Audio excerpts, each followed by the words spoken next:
A 34-year-old man with long hair emerges in a completely destroyed city, convinced that place could only be hell. With his sword in hand, he wondered how everything had gone so terribly wrong. He pondered whether, if he had learned fencing earlier, he might have been able to prevent his sister from being sent to the Empire. If that had happened, maybe he wouldn't have become the monster he was. He was already tired of everything. Besides, he could have met his master in a scenario very different from that one. A girl with black hair stares deeply at him while the young man remains lost in thoughts about his master, about how he had spent the best moments of his life with him, and how the man meant much more than just a savior to him. Sighing, he concluded that he would have treated him better if he had known he would regret it this much. Sitting with his sword all dirty with ink, the fighter pants with exhaustion. And looking at the damage he had caused in the village, he was certain that wasn't what he wanted, until someone holding a sword walks toward him, which alarms the young man. A little boy points the sword at him, trembling with fear. It was somewhat pitiful to see that scene, so the man says he didn't want to hate children and shouldn't be treated like that. But the brat keeps the blade pointed at his face, claiming he had killed his father.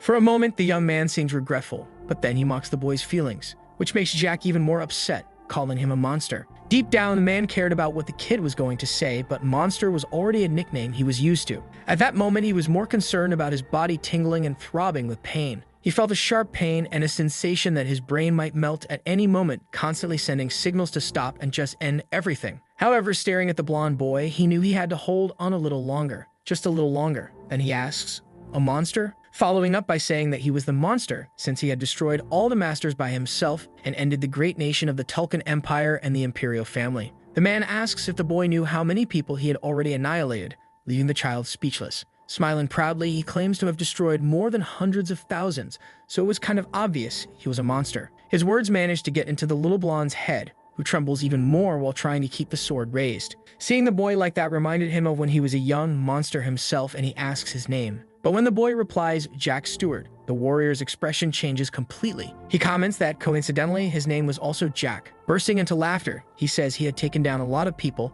but didn't remember any Stewart. The brat's voice comes out trembling as he explains that even if his father wasn't much, he was still a father he needed to have. Stopping to think, the man could even feel a little envy. Still, he wouldn't apologize for what he did, but he would give the boy a chance instead, leaving the blonde confused. Pointing to the boy's sharp sword, he tells him to use the object to stab him. He was sweating cold from the whole situation and seemed more lost than ever. But the man just insists that it was the perfect opportunity for him to avenge his father and be adored as the hero who defeated the monster. And he knew he could escape even with his leg and some organs injured, but that wasn't what he wanted. So he kept provoking the kid, until finally the boy raises the sword, still trembling, to strike him. However, all he does is fall to his knees in front of the monster. Seeing the tears streaming down his face, the man is surprised by the fact that the boy couldn't bring himself to kill him. He caresses the boy's hair, congratulating him because he knew he wouldn't live in peace if he went through with it. After all, a hero would carry many names on his back, and he advises him to live without regrets like he did, because unlike the man, the little blonde was still young. All he did was break down in tears as usual. Slowly, the long-haired man's determination weakened. Then he asked the child to tell the others that the demon was finished, and so was the war, which made the little one ask, "Old man, why? With all that power, why did you choose to live like this?" He held onto his sword, searching for strength to explain, but collapsed to the ground before he could finish. That was the end. He could feel the sensations in his fingers leaving, like a balloon losing air. His vision blurred, and even though he didn't want to, his eyes slowly closed. At the moment he forgot to breathe, all the sounds around him vanished. In that last moment of life, one thought consumed his mind. If he started everything from zero, would it be possible to change this pitiful ending? That's when he emerged into himself as if he were dreaming. As if for a moment he was just a child again. He remembered his father, who questioned whether he was really his biological son, and the death of his mother right after he was born. His older sister, who was known for her beauty throughout the continent, and even half-brother who constantly bullied him. He remembered everything. After abandoning the name Jack Valantier, he became a swordsman and traveled the whole continent, his memories flashing by. He got to the point where he was confused about whether he was dreaming or not. Had he really died? And now he was seeing the end of his life flashing before him. Sweet and cold, a little boy was on the verge of a nervous breakdown. Memories of the Second Continental War emerged in his mind. He was victorious, a ruthless ruler, and the greatest monster among all present monsters. His inner self, driven by revenge, destroyed the Tulkun Empire and dominated the Western continent, wiping out everyone who bore the Tulkun name. After declaring victory, he was happy to have achieved his goals. Then, by his own will, he accepted his imminent passing as he had no further reason to remain. That's how his heart stopped. But, if that was the case, what the hell was happening? The little boy in question was Jack himself, as if he had gone back to the past. Desperate, he wondered how that was possible, pinching himself to be sure it wasn't just an illusion. He was in the Valantier Marquis house, a renowned family in the Teslan kingdom, and belonged to the loyal group that supported the king. There, he was the youngest among the siblings, the youngest member of the family that held the Marquess title in the kingdom. If he hadn't been greedy for the heir's title, he could have lived a much more comfortable life, but his house was an exception. Strolling through the rose garden, the boy contemplated the place he knew so well. It could be called an annex, as it was located in the corner of the property. Even though it was beautiful on the outside, it was all an illusion. The place was known as exile. Its only purpose was to completely exclude the youngest son from the outside world, leaving him without any servants or family members to support him. That was the true rose garden. Jack was startled when someone called out to him, saying they brought him something to drink. It was Ron, the butler, and also the only person in that place who took care of the boy. Softly, he remarked that the Ron he knew was a clever one. As he took the glass, the little one asked if there wasn't any poison mixed with the juice, which made the servant very nervous. But he quickly explained it was just a joke and thanked him for the care. That made Ron laugh, asking him not to overdo it, then leaving the boy alone afterward. There were 11 people in that garden, not counting the protagonist. One of them was the butler, but the other 10 were just guards constantly watching him. Besides the caretaker, he didn't think anyone else needed to be kept under watch, which gave him plenty of free time. The boy was sure that everything was real, but had no idea he would return to the past, and it had only been an hour since he found out he had gone back. It's not like he had a plan in mind or anything like that. Now he was 14 years old, and even so, he didn't have any calluses on his hands and didn't seem to have a mana heart or anything like it. If compared to other children from noble families, he was very inadequate. But there was a good reason for that. He didn't have mana yet at that time. While thinking, a man prepared to hit him from behind on the head. Suddenly, the boy felt unwell, confused about what was happening. He had let his guard down. That's when he remembered it had been many years since he got smacked on the head. The man commented that he shouldn't distract a dog while it's eating, observing the broken juice cup on the floor. His voice makes Jack tremble. The dark-haired man complained that he hadn't even greeted his older brother upon arrival. It was Phelan Valantier, his brother 3 years older and the second son of the Marquess family, and also the reason the MC couldn't train mana. Thanks to the abuse and threats from that jerk, he was extremely limited. The boy stared at him with hatred. Even after decades, the image of his brother wouldn't leave his mind. Flashbacks of a day when Phelan spilled a hot drink on his head came rushing back. He called him useless and said he should be wiped out. He shouldn't learn anything, fencing, magic, nothing. Because if he did, Phelan would take it as betrayal to the elder brother. And then, yes, he could destroy him with a good excuse. And he warned that as long as he lived in that house, he would only eat and wear what was given to him. Laughing, the scumbag suggested that might change if Jack obeyed him to the letter.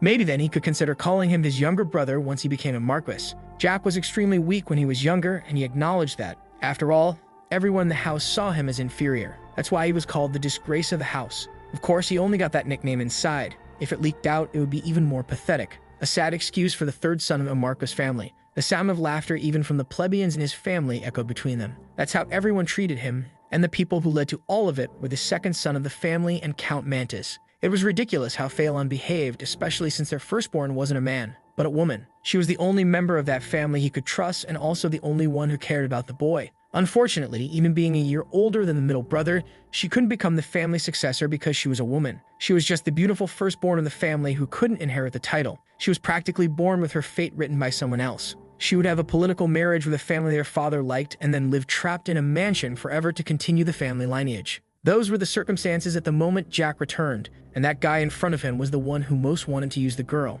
The son of a bitch who didn't want to be seen with the family's useless one, or be close to his younger sister near the royal court. He deserved to be destroyed at that exact moment, but Jack snapped out of his thoughts when Phelan commented on his eyes. Ready to hit the child, he asked how he dared look at him with that gaze. But before he could finish the action, the boy grabbed his wrist, bravely stopping him, which left him very surprised and alerted the garden guards because that kind of thing never happened. Still, Jack remained unshaken, determined not to go through those humiliations a second time. While the man freaked out, shocked at being blocked by someone he considered lower than an insect, our boy was swift and knocked the bully to the ground with a single blow. On the ground, Phelan asked what his brother thought he was doing. Mocking him, Jack asked if he wanted help getting up or something like that. Unsheathing his sword, the man was already emanating mana as he cursed the little boy with cruel names. The guards even considered stepping in to help, but that would only further displease the second young master, something the boy had already expected, to be honest. The whole situation felt like a big joke to him. However, before Phelan could do anything, Ron stepped between the two brothers to stop him, shouting for him to restrain himself and reminding him that he shouldn't use mana in a situation like that.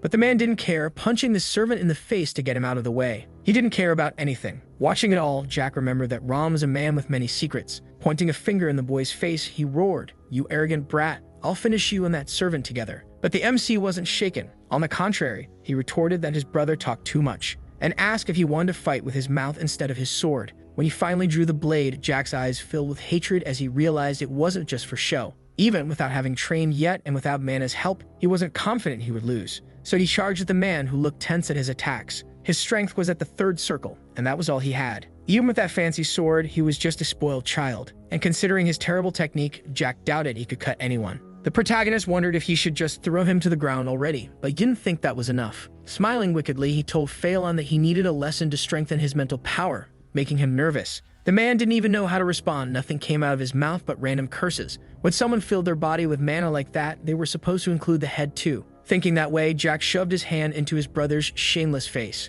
He had no regrets. He knew it would only be fair to return 100% of the humiliation he had suffered because of that jerk. Each hit left Phelan more and more unbalanced. He ended up knocked to the ground like a coward. That indeed was his place. Jack even checked to see if he was still alive as the brother remained motionless. Everyone watched the boy's every move with nervousness and surprise, realizing Jack's unexpected strength. When he noticed that one of the guards was about to draw his spear, he quickly ordered them to stop, warning that if he didn't want to end up like the brother, he should follow orders. That was enough to make everyone back off, finding other tasks to do. With that settled, he returned his attention to the idiot falling to the ground, grabbing his hair. The boy dragged him across the floor, suggesting he lose a few pounds, since he was quite heavy to carry. Meanwhile, Phelan groaned in pain. They stopped at the edge of a fountain, and the protagonist commented on how hot the day was, asking if the older one wanted to cool off with his help. That's when he shoved the bastard's head into the water without a second thought. How surprised he must have been to not even be able to use that mana he was so proud of. During the torture, Jack reflected on everything that had happened to him because of that son of a bitch.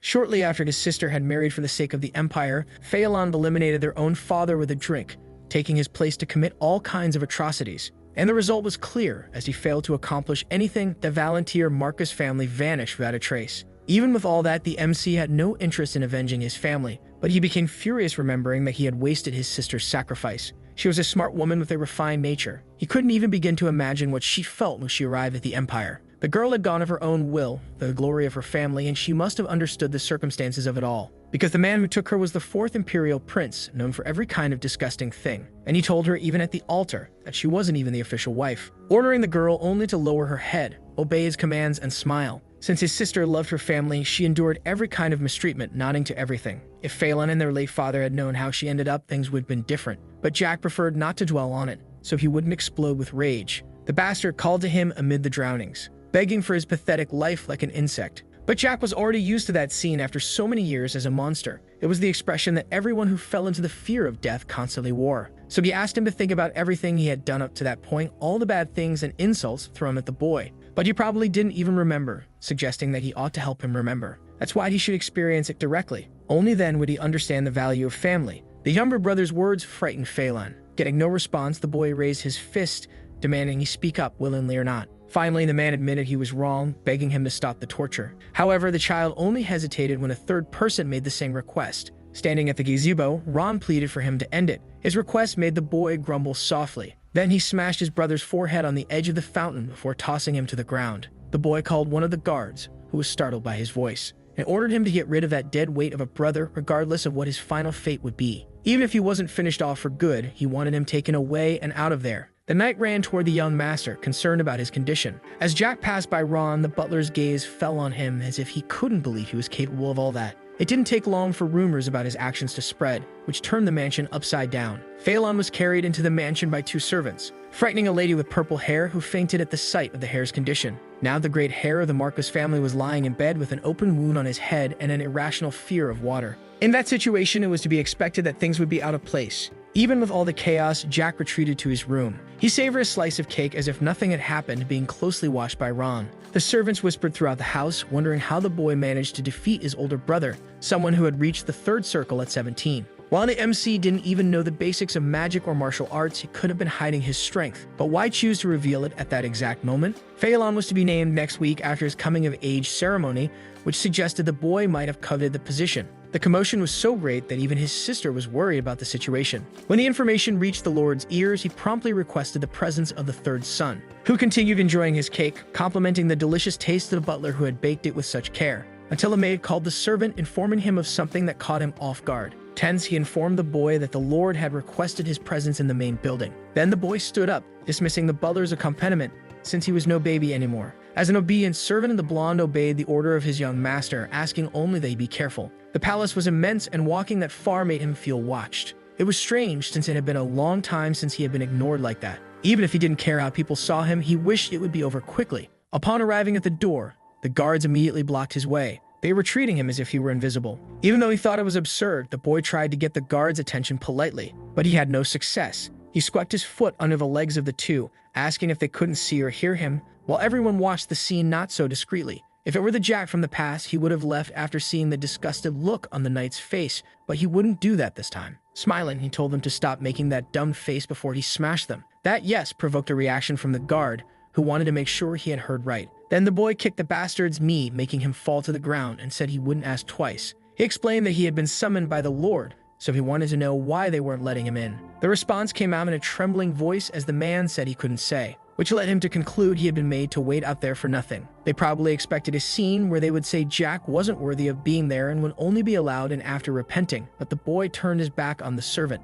When asked where he was going, he asked where else, leaving the guard speechless. Then Jack asked him to inform the Lord that if he had something to say, he could come to his quarters, because he wouldn't stay there for that nonsense. He had finally gotten angry. That's what the two concluded. One of the Lord's servants entered his office to inform him that the boy had left, apologizing for the situation. He gave a half smile upon hearing that, realizing the youngest had really changed. Meanwhile, in the rose garden, the boy had a snack, certain he'd receive a visitor soon. Something caught his attention on the horizon. Speak of the devil, there was the Lord, accompanied by his herd of servants and relatives as usual. It was written all over his face how stubborn he was. Jack couldn't help but laugh, because the man hadn't changed at all from what he remembered. He thought of his father as a ghost after all. A man had tried to end Jack in his previous life. He was the type of person who would hand his child over to a thug for power, because that's exactly what he had done. The man was hungry for powers beyond reach and lacked the ability to perceive his own ambitions. He welcomed the old man he could never call father. But the man wasn't interested in formalities, asking why he had done what he did. To which the boy responded with another question. He wanted to know what he was talking about.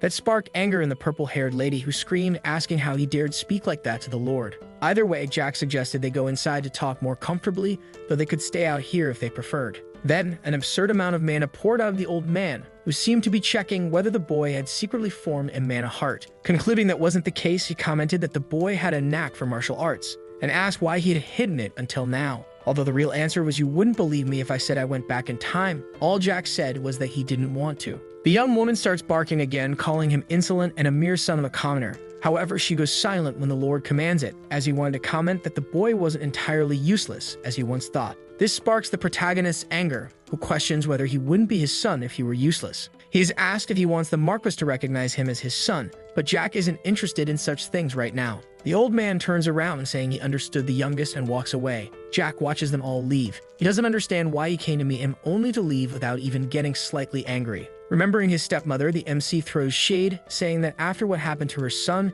many wrinkles have shown up and she should take better care of herself. Her face burns with rage at such concern, making her nearly break her fan because of that insolent brat. A smile appears on Jack's face. The woman never helped him with anything, so seeing that expression was deeply satisfying. He stands up, bows, and asks them to send his regards to the second son, ironically of course. Back in his room, the butler announces, Jack Valantier, third son of the family, is sentenced to 20 days of solitary confinement for causing a commotion in the mansion. But suddenly, Ron hesitates and asks what happened while he was gone, and the MC tells him to be quiet so as not to distract him from his activities. He knew Ron would ignore him if Phelan beat him, so why was he mad now? Stopping his drawing for a second, the boy reflects on how interesting solitary confinement is. He had already been exiled to the Rose Garden, so he couldn't imagine what would be different in solitary. It would just be a room. Pulling him from his thoughts, the butler comments that there was less than a month left of the academy break, and he was already being confined. Jack freezes in confusion. He had completely forgotten about his studies since he'd been living a different life for so long.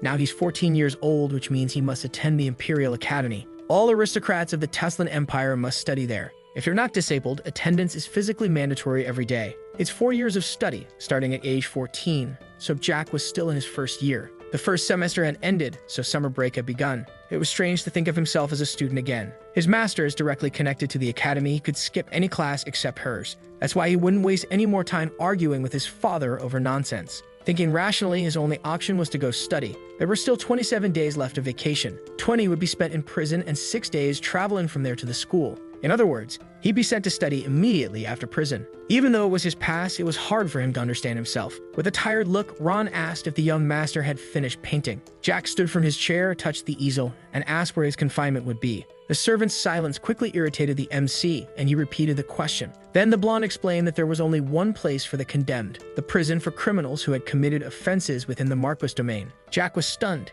He confirmed uncertainly, "I'm going to be thrown in prison?" The answer was yes, which wasn't exactly a surprise. Even so, a cry of frustration escaped him. He couldn't believe that stupid old man was actually capable of that. The Academy's vacation wasn't a break, but an extension of something else. That was clear from Phelan's condition. Before that, he attended social events and met with other noble families. That's how he met the vassals, even. Jack never had any of that. Of course, he wasn't interested in the Marquis' affairs, but what his relatives said enraged him. It was as if there were no place for him there or anywhere else, and now he was locked in a dirty cell. All because of that idiotic old man. The boy decided to go to prison alone without waiting for an escort, so he wouldn't completely destroy his dignity. Ron's face as he watched him go was inexplicably pitiful. He wiped tears with a handkerchief and looked at Jack like an abandoned kitten, while the MC just asked them to hurry up. In a way, he was still different from other prisoners. He had a bed, a bathroom, and 3 meals a day. But what's the point of all that when you're locked in a small, cold cell with a blanket that hasn't been changed in half a century, and food so disgusting and bland that not even the flies would eat it?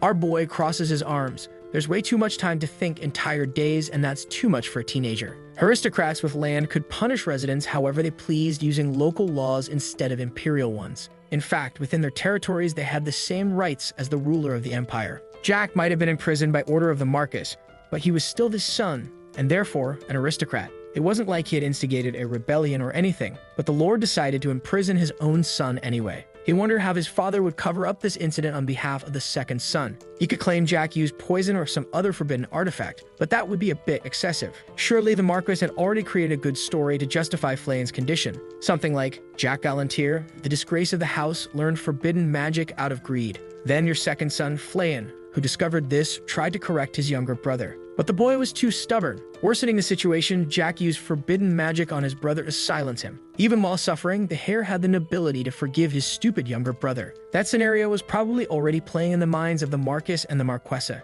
Just thinking about it was disgusting. For the MC, it was fine to stay there a few days, but he couldn't waste his precious vacation in a place as mediocre as that prison. It's not like he had any love for his house. He could run away now, but he wouldn't do it yet for 3 reasons. His sister, Ron, and most importantly, his master. Oh, and of course, since he had returned to his original body, the MC was just a 14-year-old boy without muscles and too weak to survive on his own. He wasn't foolish. He knew the survival rule in that world. The strong devour the weak. The strongest survive, the weak become food or fertilizer. Jack didn't intend to cause a bloody massacre like in his past life, but he still needed to take revenge on many people. To do that, he would need 2 things, time and power, and the Academy would solve both in a snap. He could gain more time to regain his former strength, increasing powers that were already significant due to his past life experience. By achieving this, he would be able to protect his loved ones, Ron, his sister, and his master. To reach that, he had to take what was rightfully his, even if he didn't like it. Slowly, mana began to form in his hands. A mana user can be divided into 10 ranks. From the 1st to the 3rd circle were beginners, from the 4th to the 6th, specialists, and from the 7th to the 9th high circle mana users, and the rarest ones, those in the 10th circle, were called masters or superhumans. Pressing his palms to his chest, Jack formed a blue glow. It was a good thing no one was there to witness what he was doing. It took only 2 hours to create the first circle, which made him celebrate being young. In his past life, he had started studying mana at 17 years old, maybe due to the impatience teenagers have with everything. He raised his hand, letting it hover above him, amazed by his creation. But he quickly waved it away, remembering that no one could know what he was doing there. A strange sound came from the hallway, similar to the click of the Marquess's shoes. The boy wrapped himself in the blanket and pretended to be asleep, but soon realized this sound wasn't as heavy as usual. The voice he heard belonged to someone who, in his past life, he had only seen in very old memories, and it made him jump up quickly. On the other side of the bars, his tearful sister, Elizabeth Valantier, waited for the boy. She reached her hands through the bars and asked anxiously if the boy was very hurt. Tears streamed from his eyes upon seeing that his beloved sister was still beautiful and kind-hearted and had come to visit him under those circumstances. When she called him Jackie, it was like music to his ears, a nickname he hadn't heard in years. He pressed her hand to his face and smiled as he told her he wasn't hurt and everything was fine. Worried, Elizabeth asked why the boy had used forbidden magic, since she had offered to teach him magic whenever he wanted. Their hands intertwined as he apologized, but his sister changed the topic, asking why the MC had returned home early. Receiving silence from her younger brother bothered her, as he froze up. so she asked if everything was really okay and if the boy could hear what she was saying. But all he did was wipe away the tears and smile, explaining that he was happy. His action left Elizabeth confused. How could he be happy in a situation like that? In a cold, filthy cage, completely alone? And Jack revealed that he was very happy that this was real after dreaming so much of seeing his sister again. His words made the girl sure the boy had gone completely mad, but he grew serious and got her attention. Then he made the suggestion he had always wanted to: should we run away? Which surprised the girl. Still, he continued, suggesting they go to a nomad forest where they could start their own farm while cultivating together. Dryly, the woman scolds him. However, Jack insists. He knew how Phelan and the Marchioness treated her. It's better to leave everything behind and live in peace. They might even find someone who truly loves her. When he returns to talking about starting a farm and speaking ill of the Lord, he is interrupted by a shout from Elizabeth. She cuts him off with a scream, asking him not to say those things about their father, as that would still be his title no matter what happens. To the young woman, the two of them were born from the old man's deep love for her mother, so they couldn't speak about him like that. She knew Jack despised him deeply, but she was willing to change the Lord's opinion of her little brother, so she asked him to hang in there a bit longer. All Jack says is that he was truly happy to see his sister after so long, making her blush. He stands and asks her to step away from the bars, which she does, even though confused. When she obeys, the boy gathers mana in his hand, leaving the young woman stunned and bombarding him with questions about his hidden powers. Jack manages to break the lock and opens the cell gate, stepping out to hug his sister tightly. Tearful, he offers a sincere apology, saying he was truly sorry for everything. She grabs his shoulders, worried. That behavior was very strange, and it made her question whether the little one was really feeling well. Our boy smiles, confirming that he was doing just fine. As they embrace, he states that everything would be different this time, and she wouldn't have to sacrifice herself because he would work so Elizabeth could do whatever she wanted. But the noble remembers that soon he would meet the fourth prince. In his past life, that prince took his sister. At the time, she didn't know what awaited her. It was that bastard who turned Jack into a true monster, and flashes of the tortures he was forced to carry out resurfaced in his mind. He remembered how he captured the monarch, chaining him to a torture table. The rage burned his face, and he was sure he would never forgive the Tulkun Empire for what they did to his sister. In his past life, Jack ran away from home at 17. 10 years later, many things had changed. The Taslan kingdom had vanished, and his home had also been destroyed. Tulkun had become the greatest empire, ruling over the entire western continent, and House Valantyr survived only briefly. Memories of his sister, who was still alive, came to mind. At the time, she was the wife of the fourth imperial prince of Tulkun, and she begged for mercy from her family. But she was not a legitimate wife, and the idiot shoved her after hearing her plea, telling her not to bother him with that sort of thing. Even so, Elizabeth never lost her kind heart. She remained on her knees around the palace, begging him for 3 days and 3 nights, until he generously decided to grant her request. At least that was the first version of the story, which spread across the continent from north to south. But the truth behind this generosity was horrifying. Elizabeth constantly expressed her gratitude, for she didn't really know how to thank him properly. However, the prince pinned her against the wall, suggesting she was misunderstanding the situation, and told her not to mess with him, as he could destroy her house whenever he wanted, and the only reason he hadn't was because the time wasn't right yet. In return, she got to act exactly how he wanted. The prince controlled her like a puppet. He turned her into a toy for his twisted desires, like a servant. For some torturous reason, the legitimate wives of the idiot gnawed with envy at the situation, until he got tired of her, throwing her into an annex room of the house, left alone and scared by the legitimate women. At that same time, the house of Marchioness Valantyr was destroyed, so when Jack finally returned, he only found ashes where his home once stood. After hearing the full story, he became a true monster. He vowed to destroy the Tulkun Empire and everyone even slightly connected to it. First, he annihilated the Empress and the Princess, the wives of the princes, until he destroyed all the families that supported them. He didn't stop until no one was left. He wouldn't risk leaving even the smallest trace of them alive in that world. Now back in the present, Jack looks at Elizabeth in the cell,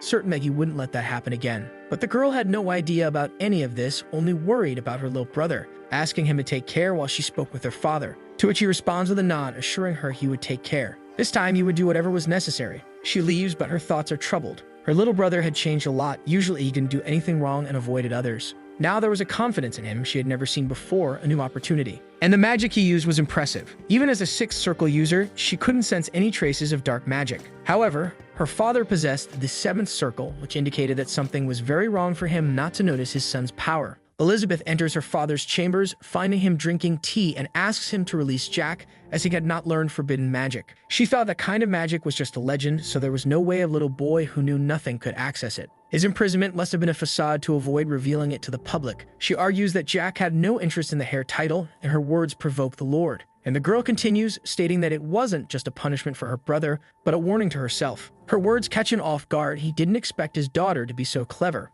The life of a mere tool to ease the lives of the Marquises trapped the girl in a fate she knew well. Indeed, it was a warning for her. A warning of what would happen to Jack if she did something foolish or rejected her own destiny. The Lord states that Jack has no place in that family, so when he comes of age, he will announce his death and send him away under a different identity. Elizabeth freezes. She had seemed encouraged by her father's kindness. However, he makes a point: don't forget your own duty until then. The same goes for the future. She understands, staring at the old man's cruel watchdog. The Lord comments that he couldn't understand how the boy, with no circle, managed to defeat the second son, who was of the third circle, leaving the girl nervous. What did he mean, no circle? In that case, what had she seen earlier in the prison? But the matter is closed by the man, who states that he will release the boy as she asked. With that settled, she asks for permission to leave and thanks him for the favor. Upon closing the door, she breaks down. She remembered Jack's invitation to run away together, knowing it was impossible. Her legs no longer support her, so the girl collapses to the floor, sobbing uncontrollably. The morning sun illuminates Jack's face.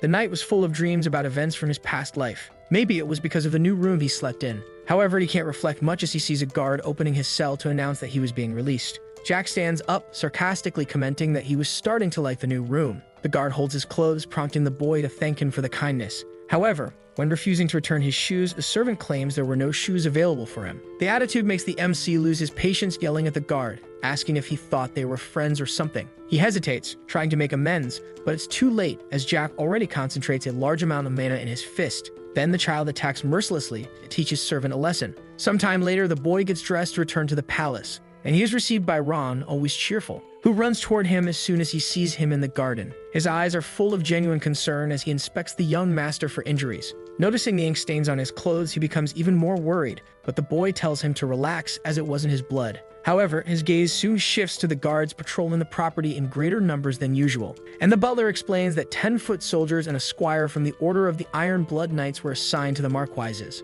Among them, one Iron Blood squire stands out, his gleaming armor contrasting with his grim expression. "Poor guy," mutters Jack, analyzing the warrior. A knight with such potential reduced to a spoiled noble's babysitter. He certainly didn't imagine that when deciding to become a knight. Noticing his tense stare, the MC concludes that the blonde man probably already knew what had happened for him to be in prison earlier. The knight then approaches, making a respectful bow to the young master, and wastes no time in asking if he could share what happened in the prison, if it wasn't too much. This makes Jack's jaw drop. The guy was much more polite than he expected. The blonde man adds, explaining that he had just read a report stating the boy had ripped off a guard's fingers and right eye. Ron, outraged, intervenes immediately, insisting that there was no way the third young master could do something like that. However, the knight insists, stating that even so, he had the right to know why he attacked his colleague. Jack interrupts with a dry laugh, cursing him, which offends the squire. "Right," he repeats, as if the word were an insult to his person. His eyes scan the knight, evaluating every detail to estimate what circle he was in, probably the fourth. So he confesses that he expected a dog of the mantis to know its place.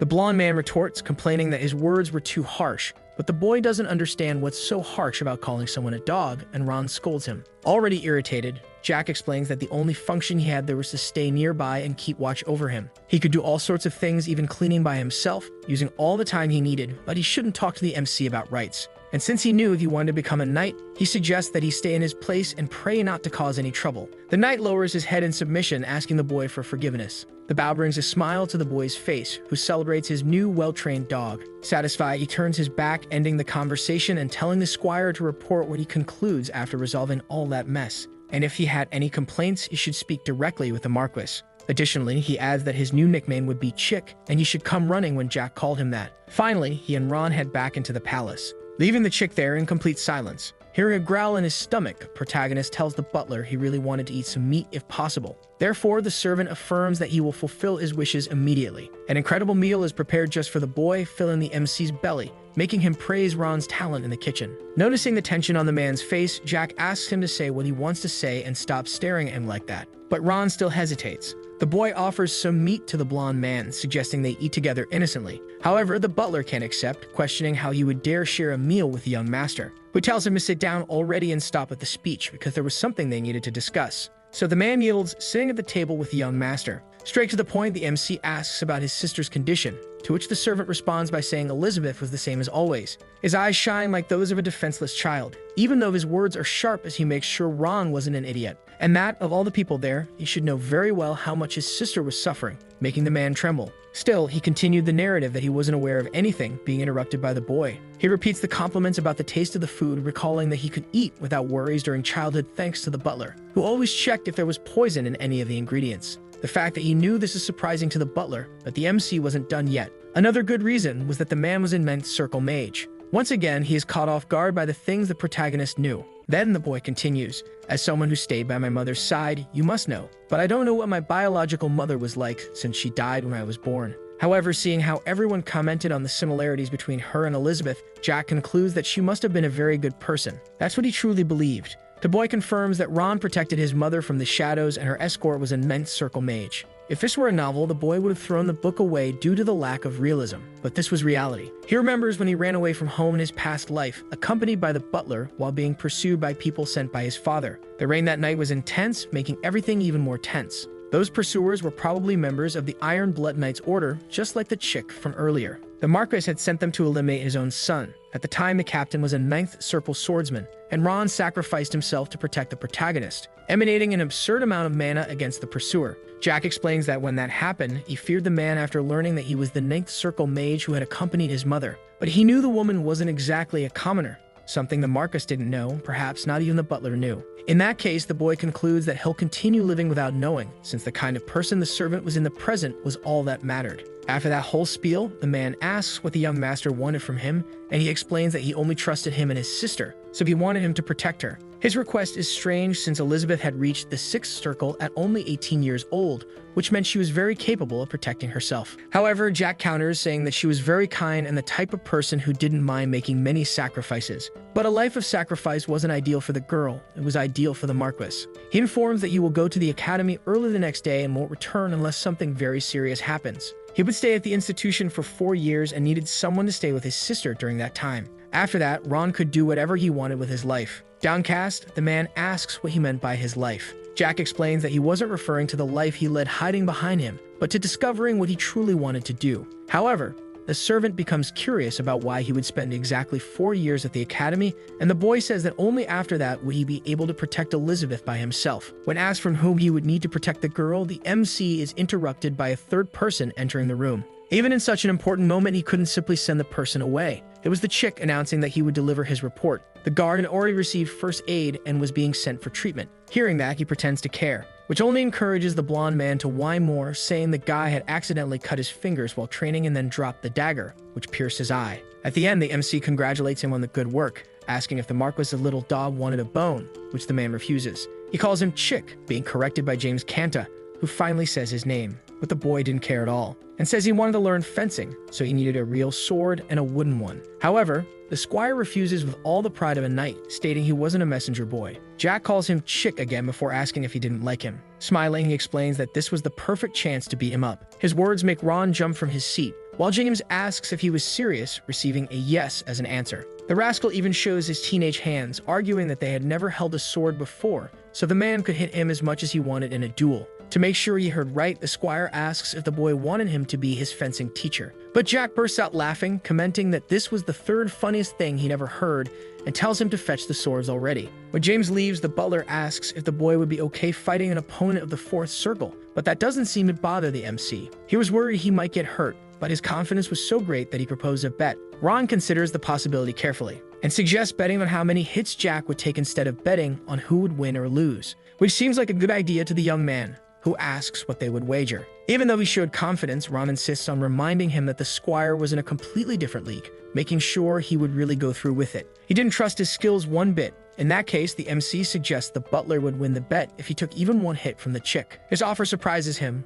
What do you mean, just one hit? Moreover, the boy wanted the loser to fulfill a wish of the winner. This makes the blonde man a little sad for a moment, stating that if the boy wanted something from him, all he needed to do was give the order. After all, he was the mansion's servant, but hearing that only made Jack more eager to have fun at the poor guy's expense. The boy speaks up, pointing at the man and reaffirming that he only trusted him and his sister, but all Ron says is that it's rude to point with a fork. However, his gaze betrayed how much he was enjoying the situation, complaining while he was jumping for joy inside, and the MC comments on that. Putting on his most innocent face, the boy explains that he didn't give orders to people he trusted. He only asked favors, and that's what he wanted from the butler. The servant's eyes shine, saying that if he asked like that, it would be hard to refuse anything he wanted. Their conversation is interrupted by James, who returns to the room on his knees to apologize for his earlier rudeness, and asks the protagonist to reconsider what he said. There were countless people like the chick who disrespected Jack even in his presence. But an indirect humiliation like that and laying hands on him were very different things, which made him conclude that the guard was afraid of what could happen. That's why he was kneeling and saying all that.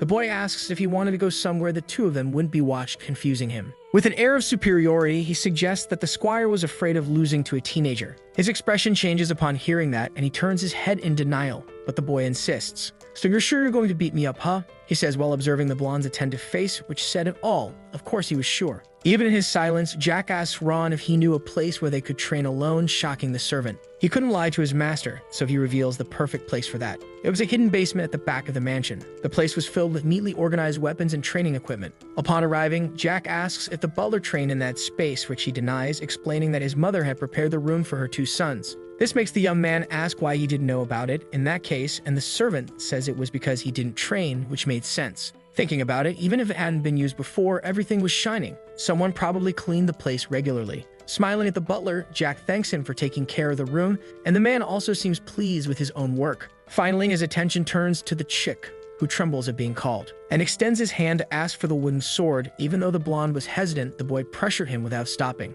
Then he hands over the weapon carefully, and his voice still comes out trembling. His gaze turns to the squire, who comments that the protagonist seemed a bit experienced in holding a sword. The comment makes him smile wickedly. If he stacked all the living beings he destroyed in his past life, he could reach the heavens. He thanks him for the compliment and tells the knight to take the fight seriously, even if the swords are wooden. The two begin the fight, and Jack can't hit his opponent, who easily blocks and dodges the blows, feeling confident. However, with precise movements, the MC places the tip of his wooden sword against the knight's throat. The man freezes, not understanding how he was defeated so easily. Ron shouts to get the young master's attention, who is too focused, warning the chick that if that had been a real weapon, he'd be dead. He wanted him to take the fight seriously, which clearly hadn't happened. The blonde says nothing, shocked by the boy's skill in fencing, questioning whether that was really his first time holding a sword. Even Ron was scared by what he had just seen. Just seconds ago, the young master lunged and the knight had easily struck him to the side. Even though it was a light hit, for someone 14 years old, it shouldn't have been weak. According to his expectations, the boy should have ended up on the ground, defeated and disarmed.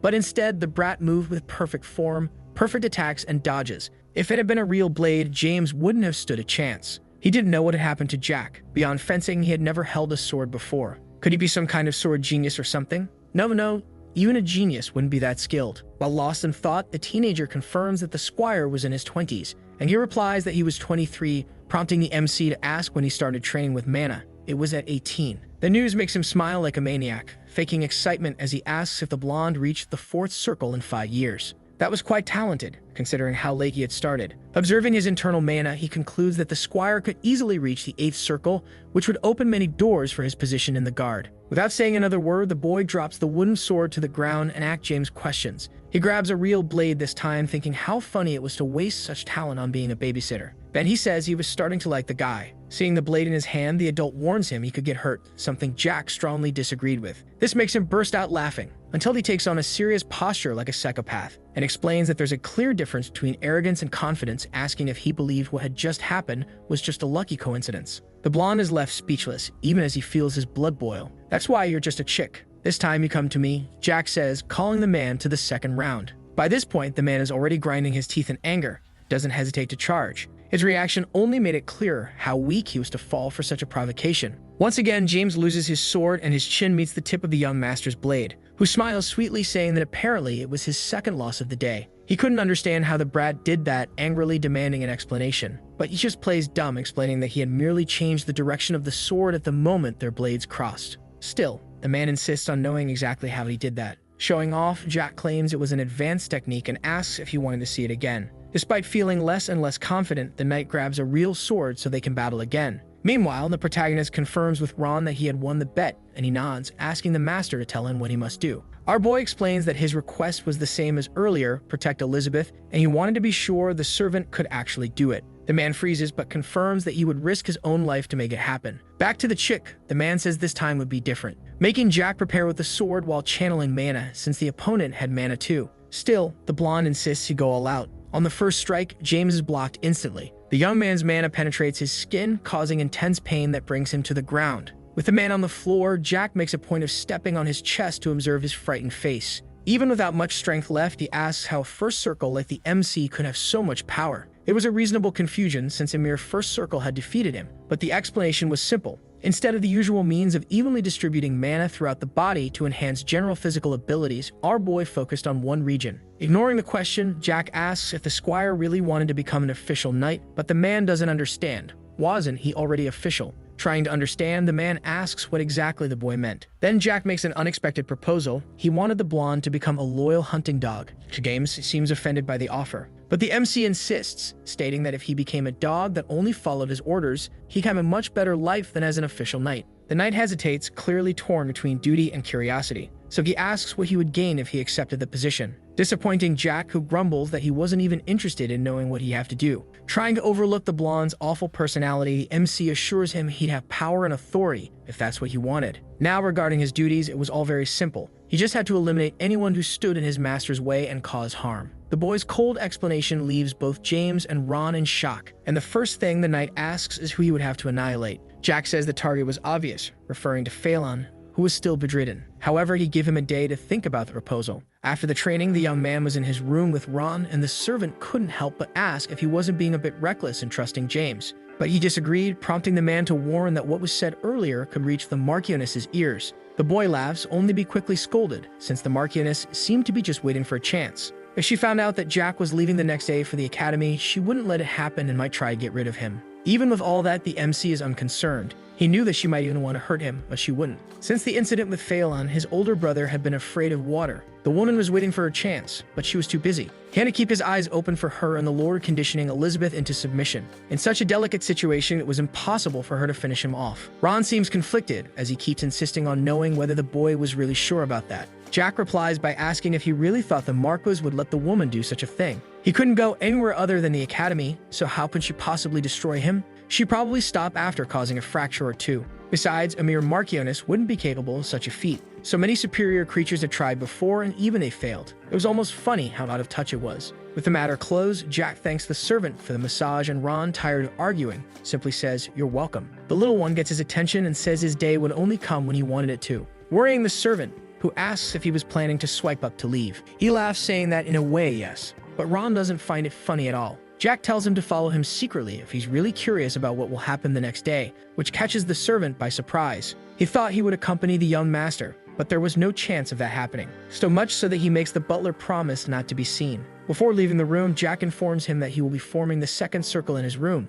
so no one can interrupt him. Ron is confused, second circle, and asks if that wasn't supposed to be something hard to do. But for our boy, it was quite simple. Even unconvinced, the servant just says he'll do as requested. Wandering the castle, James couldn't get the fight with the brat out of his head. With those skills, he had to be a third circle. He might even be a genius, but his proposal to turn him into a guard dog was absurd. It's not like he had the Mantis backing like his brother, and he didn't have any vassals supporting him. No, the third young master has nothing. Remembering the boy's words about having a much better life didn't help at all. James admits he had been too easily swayed by the words of a child who knew nothing. He should tell the Marchioness everything, from Jack's martial talent to what they discussed in the basement. Among the mansion's maids, the blonde smiles, thinking this would be the perfect opportunity to stand out to the Marquises. No matter how much of a genius the brat was, he wouldn't beat the Marquis' house unless he were a monster. Meanwhile, in Elizabeth's room, the girl hears that her mother, just some commoner, gave her a one-time opportunity. The Marchioness claims there's nothing remarkable about being talented, because as long as she's Noah's daughter, nothing about her is interesting besides her face.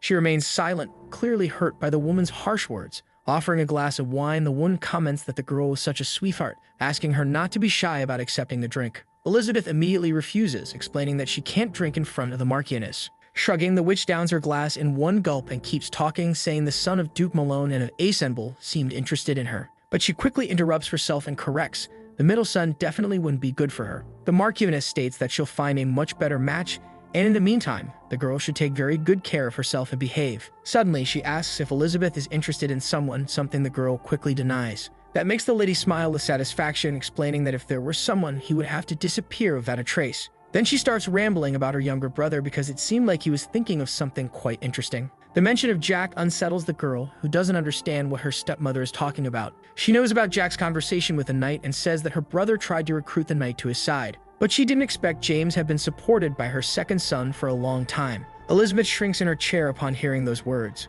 while the woman laughs like a lunatic. To think he tried to eliminate me with someone like that. His stupid idea is so hilarious. Suddenly, the Marchioness lets out an evil laugh. The young girl's expression wilts and she blames the parents for Jack having these thoughts. But she knew she had to hold herself back or their hatred for the boy would only worsen. After laughing until her belly hurt, the woman calms down and turns to Elizabeth and ends the subject by reaffirming that she'll continue searching for good marriage partners for her. However, there was something she still needed to say, even if it was just out of concern. Wrapping her arms around the girl's neck, she threatens her. If you start getting involved with someone in secret, you know very well how that will end. The girl trembles with fear. All she can do in response is whisper that she understands. Her submission delights the hag, who praises her before leaving, reminding her she should get ready for dinner. Downcast, Elizabeth simply agrees with her second mother. As night falls, the maids begin preparations for dinner. In a few moments, the members of the Valentier family gather at the table to enjoy the meal. However, the dining room door opens abruptly, startling everyone. It's Jack entering the room uninvited and bold enough to ask why everyone looked like they were at a funeral. All eyes turn to him. His sister is in shock and everyone else is filled with pure disdain, especially his father. With fake innocence, the boy argues that, as the precious third young master of the family, there should be a free chair for him to sit in. A few minutes earlier, he had been focused on training his mana manipulation. There were two types of mana circulation, one that affected physical abilities. In other words, it enhanced intelligence, senses, and especially strength. The second way was injecting mana into a systematic formula and materializing it. Things like fireballs, ice arrows, and hellfire were good examples of this method. Ron was a ninth circle mage, while James was a fourth circle swordsman, and depending on how you use your mana, you could be either a mage or a swordsman. Jack was a swordsman, but that didn't mean he couldn't use magic. In fact, there he was, emanating mana while sitting on the bed. The butler looked at him in astonishment, but he soon informed the boy that it had taken him 2 months to master the second circle. It was something impressive, considering it usually takes several months for a first circle guy to reach the second. Unless you were a regressor like him, it was a very difficult feat to achieve in 2 months. Smiling, he complimented the servant, saying he was incredible. This made Ron laugh, saying he didn't think he should be hearing that from someone who became a second circle mana user in just hours. Speaking of time, the boy asked what time it was, and the servant replied it was 5:48 in the afternoon. He jumped up, surprised by how much time had passed. Since it was dinner time, he wondered if he should cook a steak like always, but quickly discarded the idea, because his arrogant family was probably in the main dining hall stuffing their faces. So he decided he would dine like a noble, which Ron thought was madness. But the boy lied, using the excuse that he was going to tell them he would be leaving the next day. Back in the room, Jack was already devouring a chicken leg, drooling over the delicious food of the main house. The scoundrel even commented that it was tasty, but not as good as Ron's cooking. That left the relatives furious. After stuffing himself, he thanked them for the meal. But his father called his attention to ask if he had come there to say something, and he confirmed, as he had no other reason to go to that shitty place. The insolent way he spoke made the Lord think his son had gone mad. Even so, the protagonist kept provoking, asking why his father was making that weird face. The tension between the two was obvious, and Elizabeth asked Jack to talk with her outside the room, saying she'd provide whatever her brother wanted, but the Marcus interrupted her. With everyone silent, he asked the kid to just say what he had to say. So he announced he would leave for the academy the next day because he couldn't stand that gloomy atmosphere. Even sulking, the Marquis approved the boy's decision, but Jack wasn't asking for any permission to leave. To avoid an argument, Jack admitted he was happy with his father's approval.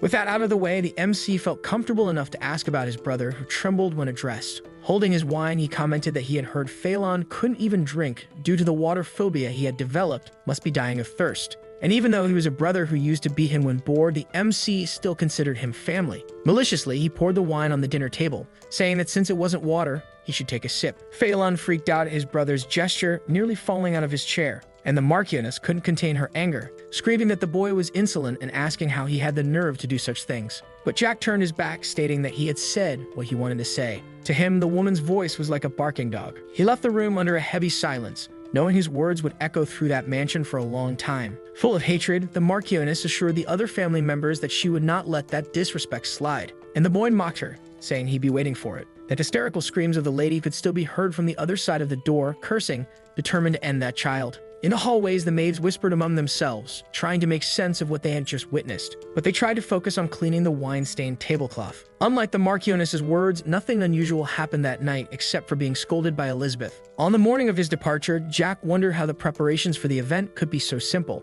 Even with a luxurious exterior, there was nothing there except a comfortable place to sit. The march was commanded by a six-circle jerk knight named Reborn, who stared at the MC in a suspicious way as if he had some secret plan or something like that. Besides him, James was also included in the Uber package to the academy. Worried about her brother, Elizabeth checked if he didn't want company for the trip, but he dismissed her. The girl was very worried, since their second mother seemed to be plotting something, so she insisted on accompanying him. Since the boy was very stubborn, he asked her not to worry, and he stated that many things would change from that day on, and that he really was fine. Besides, now he knew that there was no way the family could destroy her. Downcast, the girl kept following him on horseback, which made the boy suggest she go back and ask how long she planned to keep following him. Finally, the girl gave in, asking him to be careful, and Ron watched her leave with suspicion. The butler was visibly nervous when he asked if the young master was really sure about his decision, since the atmosphere in the main house was horrible. He had the same expression as Elizabeth and received the same answers she did. Jack took the chance to remind him of the promise he made yesterday, something he was supposed to do that day during the night. There was no way the servant would forget. Along the way, Reborn watched the dude's interactions with suspicion. Upon receiving Ron's confirmation, the MC emphasized that he should take care of his sister, dismissing him so she wouldn't be left alone. And so he did, wishing him a good trip. The servant would follow the march from the rear and then see what would happen later that day. He wanted to treat it as a gift for the butler, who would always work hard in his favor. The cozy atmosphere made the boy yawn with sleep, so he decided to take a nap during the trip. But upon noticing the boy had dozed off, Reborn looked at him coldly, as if plotting something. The journey continued until nightfall, and he remained in deep sleep until noticing the dark sky. Jack got up to ask why no one had woken him earlier. Upon seeing the servants settling in, he concluded that they were going to camp in that spot. James approached the brat, which put him on alert, and the two stared at each other with intense tension until the boy smiled. Looking ahead, he commented that his little chick had really decided to tell everything to the Marchioness. He was surrounded by guards, so it wasn't like he could do anything about it now. Since he had already been captured, Reborn said there wouldn't be much small talk with the MC,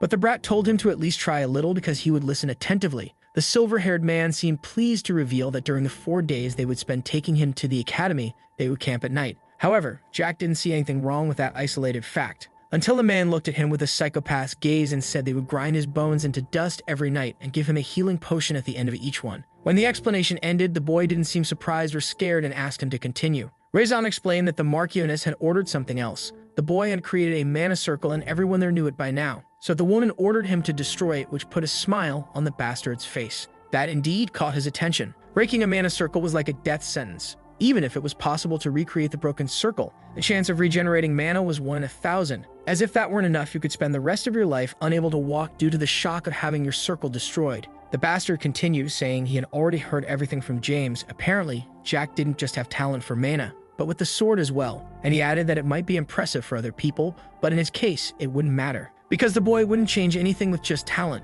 Finally, he asked him not to resist, as it would only make things worse. The boy knew that atmosphere very well. It felt like he had returned to his origins while watching the others frightened. But he was the ghost of the sword, even if he had spent his days peacefully in this new life. The scars of his past had been deeply engraved in his heart, so he called the butler, and began telling how he spent 10 years imprisoned on the mountain, leaving the guards confused. Even so, he continued, saying he had met the master who taught him everything there. But everything changed when he came down. His family and the kingdom had fallen. Not that he gave a damn about his house's future, to be honest. So many meaningful words made the guards ask what he was talking about. Something he didn't answer, but instead drew his sword, stating that he had something on his mind. And that was what happened to his sister. Because Elizabeth was smart and talented, so he thought that at least she'd be lucky enough to find a husband, since she had no luck with her family. At the palace, the girl stared at the sky, thinking about her brother and trying to convince herself that he would be okay. If his sister had lived happily with someone she loved, she would have forgiven everything else. The men kept laughing, suggesting he had gone insane from the fear he was feeling, but there was no use resisting in that scenario. However, the boy kept approaching and said that revenge was sweeter than the guard thought, sweet enough to drive you mad. And he agreed with the guide, saying he couldn't do anything with just simple sword talent, convinced he could maybe endure Reborn's torture once. But generating all the mana around him, he declared that he could do a lot with his overwhelming talent and power. Filled with hatred, Jack said that from that moment on, he would show them exactly that. As fast as a storm, his mana circle expanded, yet the captain still asked what he could do with a pathetic little circle like that. However, he was stunned to realize that if he didn't stop that child in front of him, the entire guard would be finished. With violent winds that destroyed everything in their path, Jack launched a mana blast capable of annihilating an entire city toward the men. James had regretted his decision up until that moment. Anyone would have chosen the second young master over the trash of the Valentier Marquis family. But in that moment, it was as if time had stopped, and the blonde felt that his life had come to an end. The boy managed to break his sword after the intense fight against all those men. Now he looked at them lying on the ground, completely powerless. He called for Ron to appear, and the servant did, stepping out from the bushes and asking what he had just witnessed. The two of them stared at the destruction the boy had caused in shock. Jack explained that that was one of the first 4 techniques out of a total of 8 sword techniques he had completed in a transcendent region, even if he didn't know what it all meant. Nervously, the servant said he might not know everything about the boy, but the scene looked more like the result of a mana application art than a sword technique. The protagonist faked surprise and changed the subject by asking the man to give him a potion, if he had one. However, Ron was startled to see the boy spitting strawberry juice. The boy was spitting rivers of it, yet still insisted it was nothing and just asked for the potion again. The butler pulled a flask from his coat, handing it quickly to the boy, who drank it all in one go, all while receiving a scolding from the servant, who warned that if he hadn't had a potion, the protagonist would have gone to food and drinks, meaning died. Even in a situation like that, Jack smiled, saying he had warned that wouldn't happen, because the man was always so well prepared for emergencies like that. Besides, he knew Ron would have used the potion on him instead of keeping it for himself. The reason he was so sure of all this was because a similar situation had happened in the past too. He remembered when he was lying in Ron's arms and the butler was the only one there for him. Now conscious, Jack started rambling about how both of them had been too busy running the past to say anything important to the servant. He looked at him with shining eyes and sincerely said, "Thank you very much." He regretted how hard it had been to say something like that, stating that his past self must have been really stupid. Hearing the boy's confessions, Ron concluded that knowing things about the future was the true secret of the third young master after all. And Jack explained that he had done time regression, something his companion was very familiar with. Then he got himself ready to get up from the ground.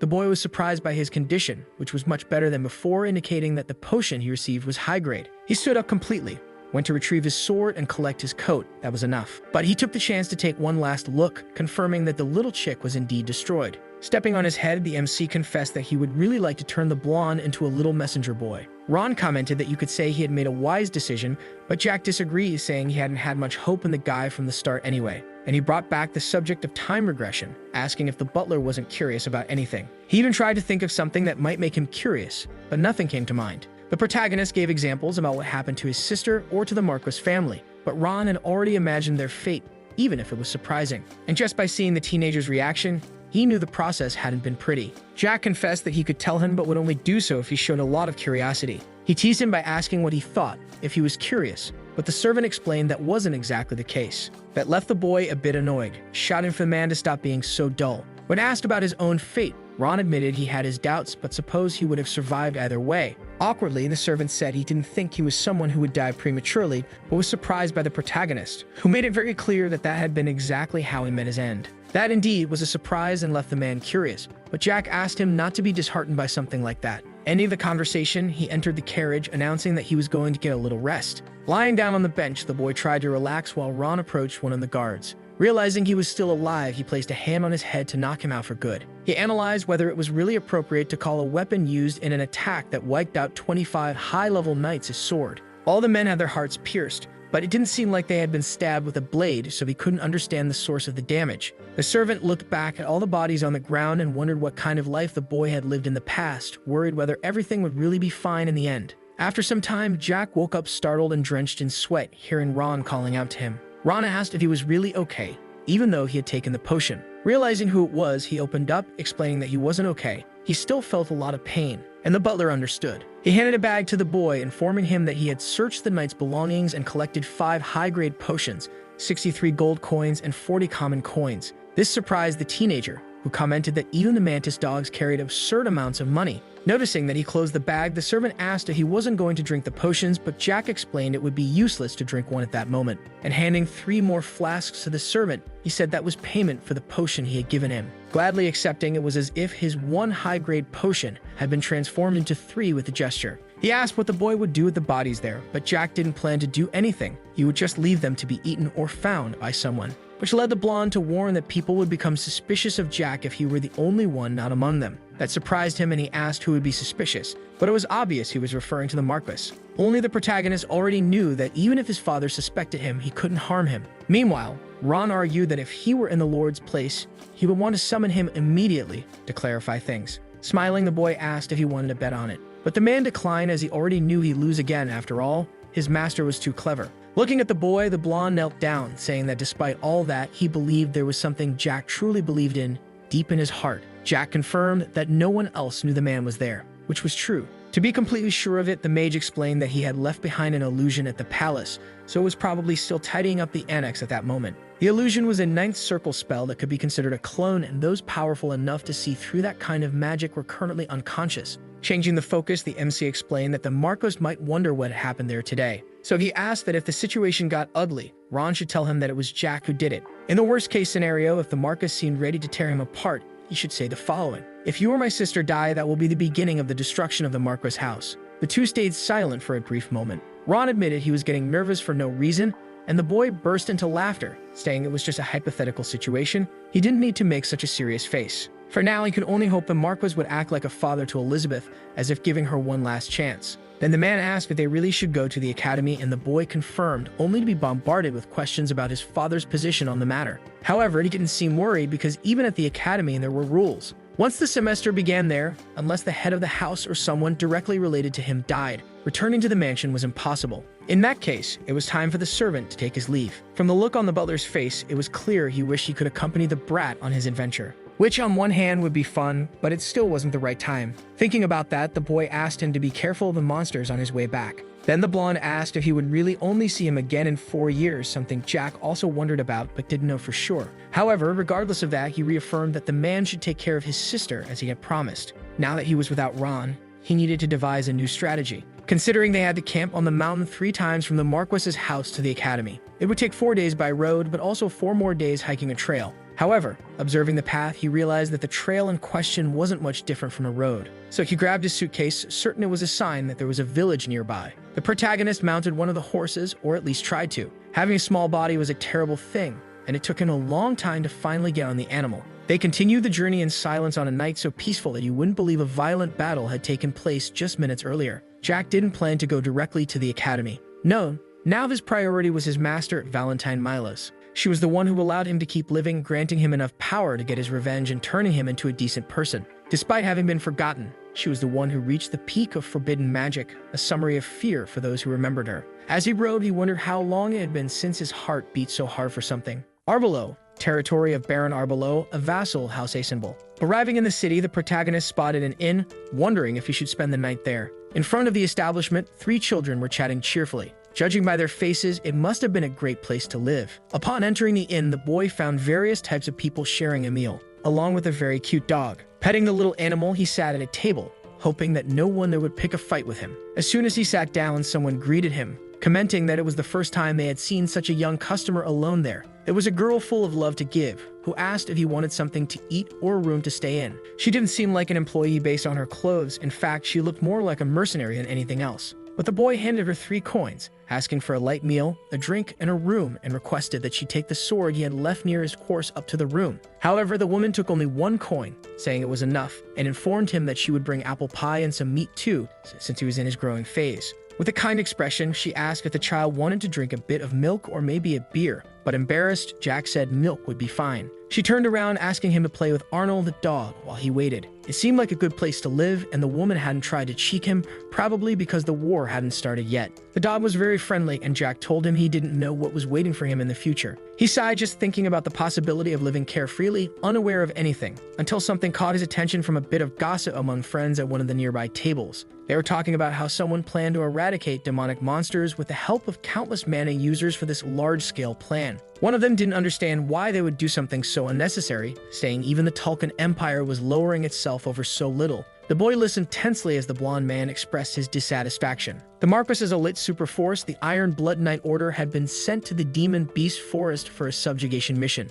By order of the King of Teslin, who gathered private soldiers from every house in large numbers and decided to send them to subjugate the forest along with some mercenaries. The massive forest had a tall mountain range called the Grand Canyon as its base and was one of the neutral zones, even though it seemed like an ordinary place. That place was home to ogres, orcs, goblins, elves, and the Imiji, a serpent known for becoming a dragon. They used troll blood, ogre tendons, and entire monsters as materials to craft armor and weapons. Harpies' feathers became accessories and elves became pets for high-class ladies. The reason for trying to conquer a neutral zone like that forest was probably pure human greed. Besides that, the boy knew that the subjugation would fail completely. The Iron Blood Knight Order lost 1/3 of its knights in that battle, and it was practically the same for the private soldiers of the other nobles. A terrible defeat that cost the king of the nation the support of the public and the nobles. That probably started the division within the kingdom, and later, the civil war broke out. The guy at the table shouted that the real problem was the king drawing attention. But his friends stopped him from continuing the speech, since they were in public, and that was very dangerous.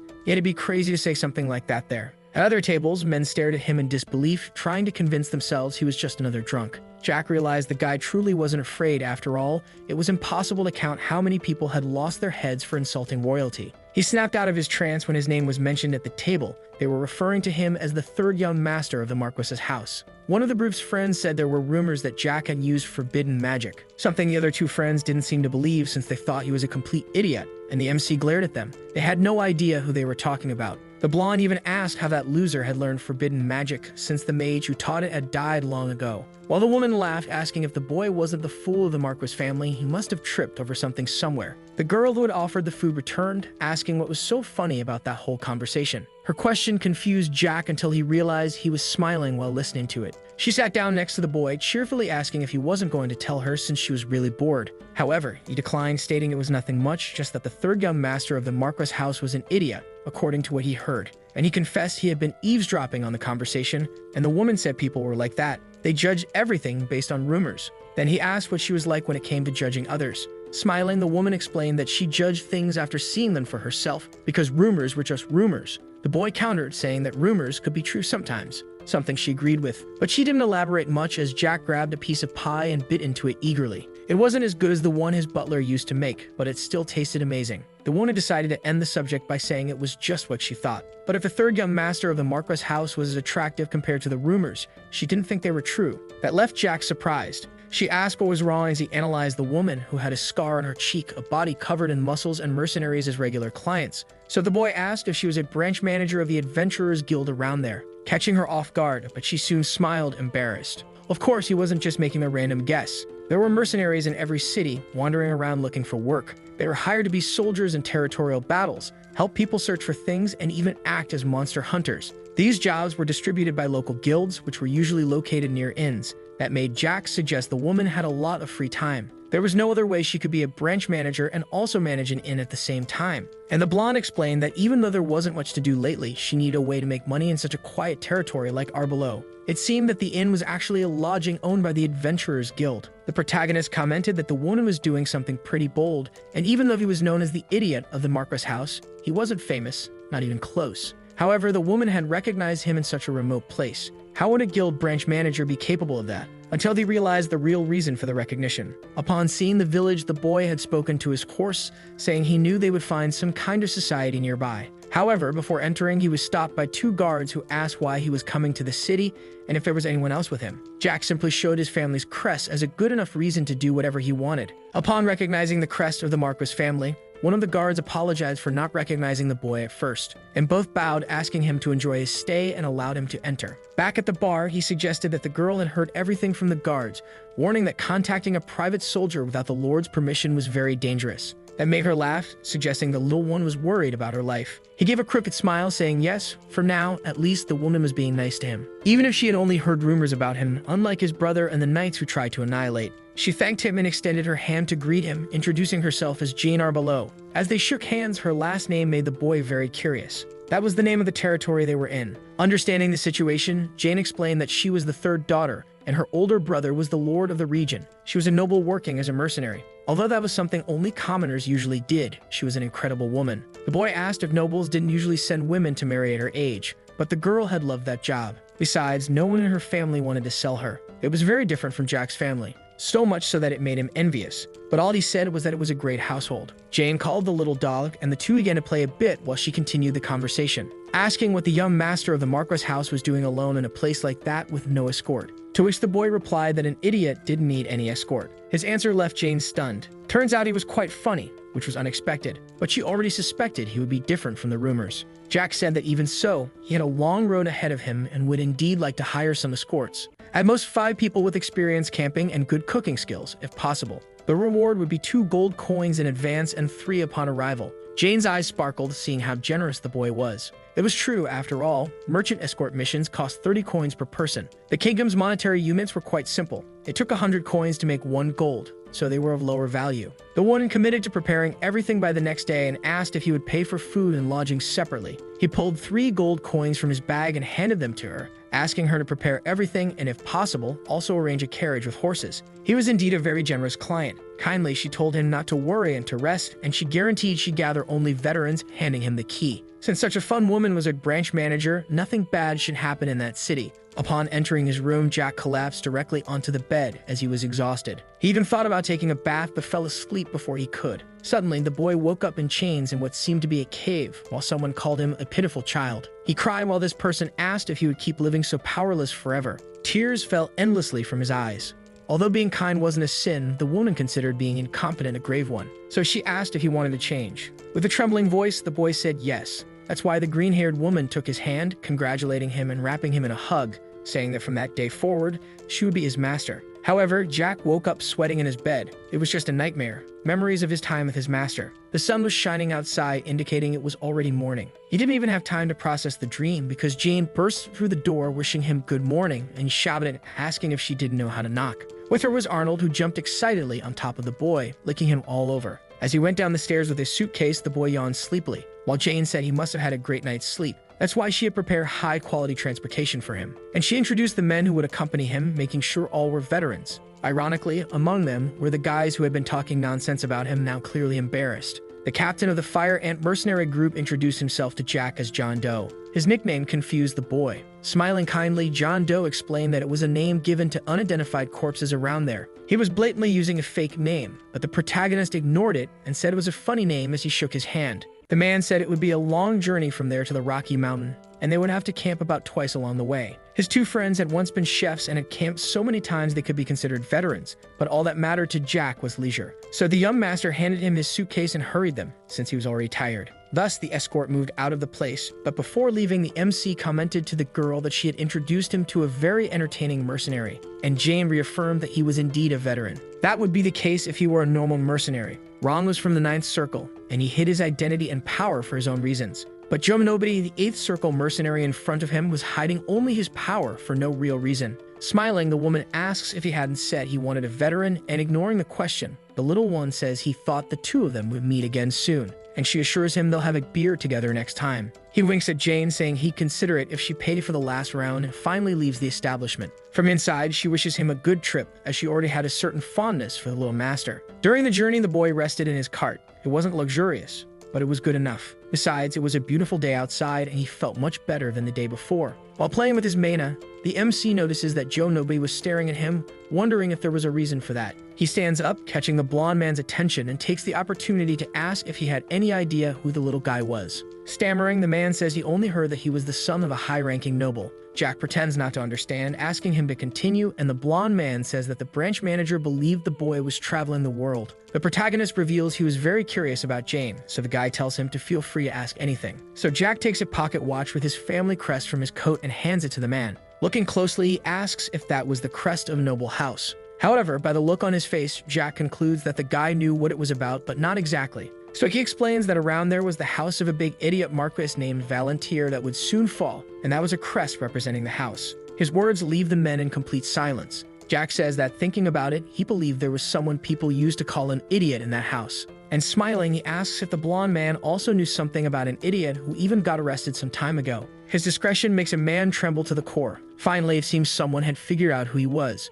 which didn't surprise him, since the boy explained it all so well to them. After he got out of prison, a rumor about using forbidden magic or something like that spread, he explains. Seeing the tension on the blonde man's face, he asks if there was a problem, telling him to laugh like the day before. But all the guy says is, "I'm sorry." Only, he wasn't completely wrong. After all, the MC really did know a bit about forbidden magic. His master was at the peak of that kind of enchantment. Even as a swordsman, it was impossible not to know about forbidden sorcery. However, Jack argues that there was no reason to use something like that when his fists were in perfect shape. When he refers to Joe Nobody, the man jumps nervously at being called. And the protagonist questions why he didn't say anything when his friend was spouting nonsense about him, since he did when it was about the king, pretending to be deeply hurt by the situation, leaving everyone there confused. Except for the group's leader, who makes up an excuse about being kind of poorly informed in general. The manager of that branch must have told him who Jack was and kept it a secret from the other mercenaries. Either way, he asked them to forget the past, since they'd be together for the next few days. Something Joe Nobody accepts, still anxious about the whole situation. That night, they sit around the fireplace commenting on how rumors were really just rumors.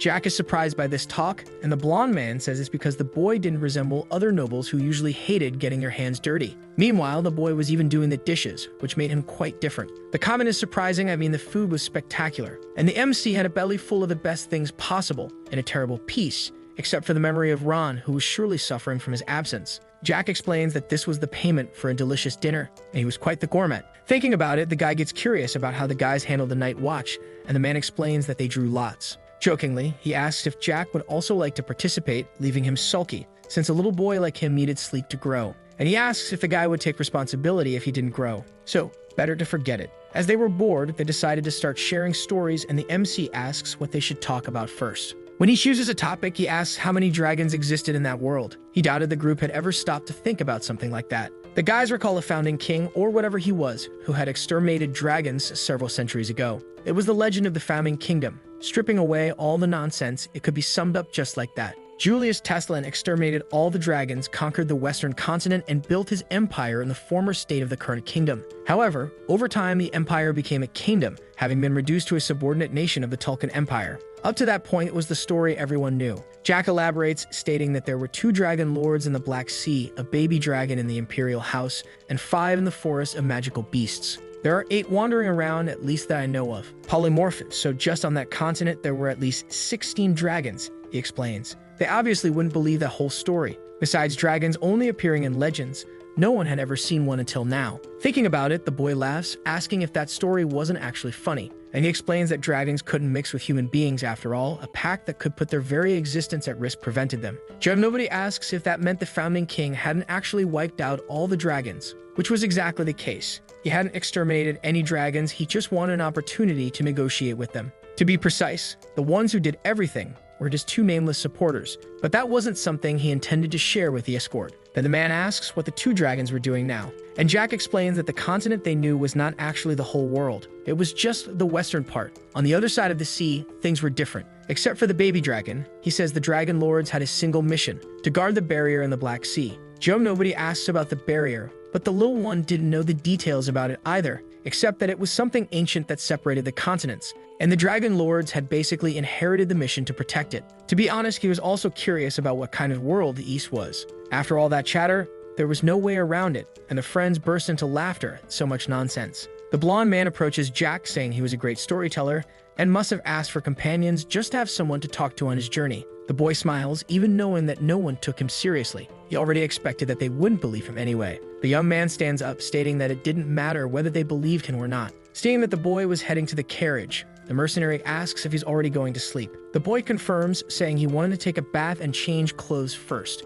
He even tries to offer an escort for that, but Jack refuses, saying he could bathe on his own. Upon entering the water, the protagonist sighs in relief. Those noisy mercenaries didn't believe his story, which might seem strange since he mentioned real facts and still told everything. A protagonist hiding his power was boring, that's why he talked too much. Jack continues enjoying the relaxing hot springs, but thinking about Joe Nobody, he reflects that he doubted the man was a spy sent by Tulkun. He was a little strange, and the branch manager was also somewhat suspicious. If you thought about it, the situation seemed like a puzzle piece that didn't quite fit. He asked Jane to introduce mercenaries who could escort him, but an 8th Circle mana user hiding his name wasn't exactly what he expected. Someone as powerful as an 8th Circle. The captain of the Iron Blood Knights was also 8th Circle. In other words, someone who would be welcomed with open arms wherever he went had shown up as the captain of just any mercenary group. Could there be some hidden circumstance? Instead of bothering with that, he needed to do something first and begins his mana circulation in the water. He had recovered a lot from the after effects of the soul speech during his stay at the inn and in the carriage. He shouldn't have any problems with this.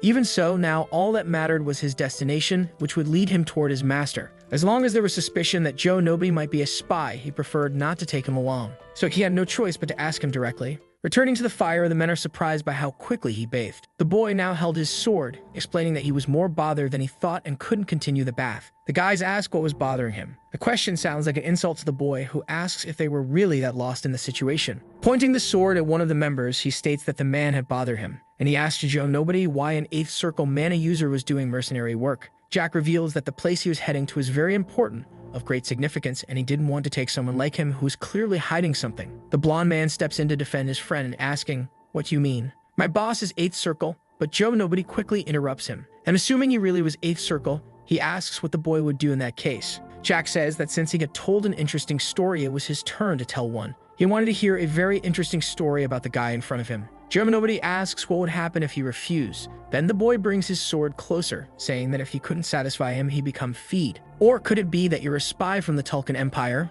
He asks, making one of the men tremble. He throws out a feeler, saying that Jane had told him they'd have a beer together next time. But if he was a spy, why should he trust the woman? The expression on the mercenary leader's face changes completely. He questions why the boy was suddenly talking about Jane. The MC asks if, even after everything he had said, the guy didn't know. And wasn't he curious to know whether the woman's last meal would be a beer or not? Smiling innocently, he asks what Joe Nobody thinks, commenting that the situation was getting quite entertaining. The tension in the air was noticeable. Jack had pushed the guy to this point, and yet his mana circle didn't move. He was either being cautious or hesitating. What a lucky man. The boy says he couldn't control his strength well, so he wouldn't be able to hold back. He was planning to cut him down the moment he moved his circle. The choice was easy: die or live. So he gave him a minute and hoped the man made the right decision. Yesterday at Jane's inn, the woman had been talking to Joe about how Jack was a fascinating child, different from the rumors. Through that little boy's eyes, she could tell he was hiding a lot. She was the one who requested an escort mission for Joe Nobody. After all, you never know. A boy like that could change their lives.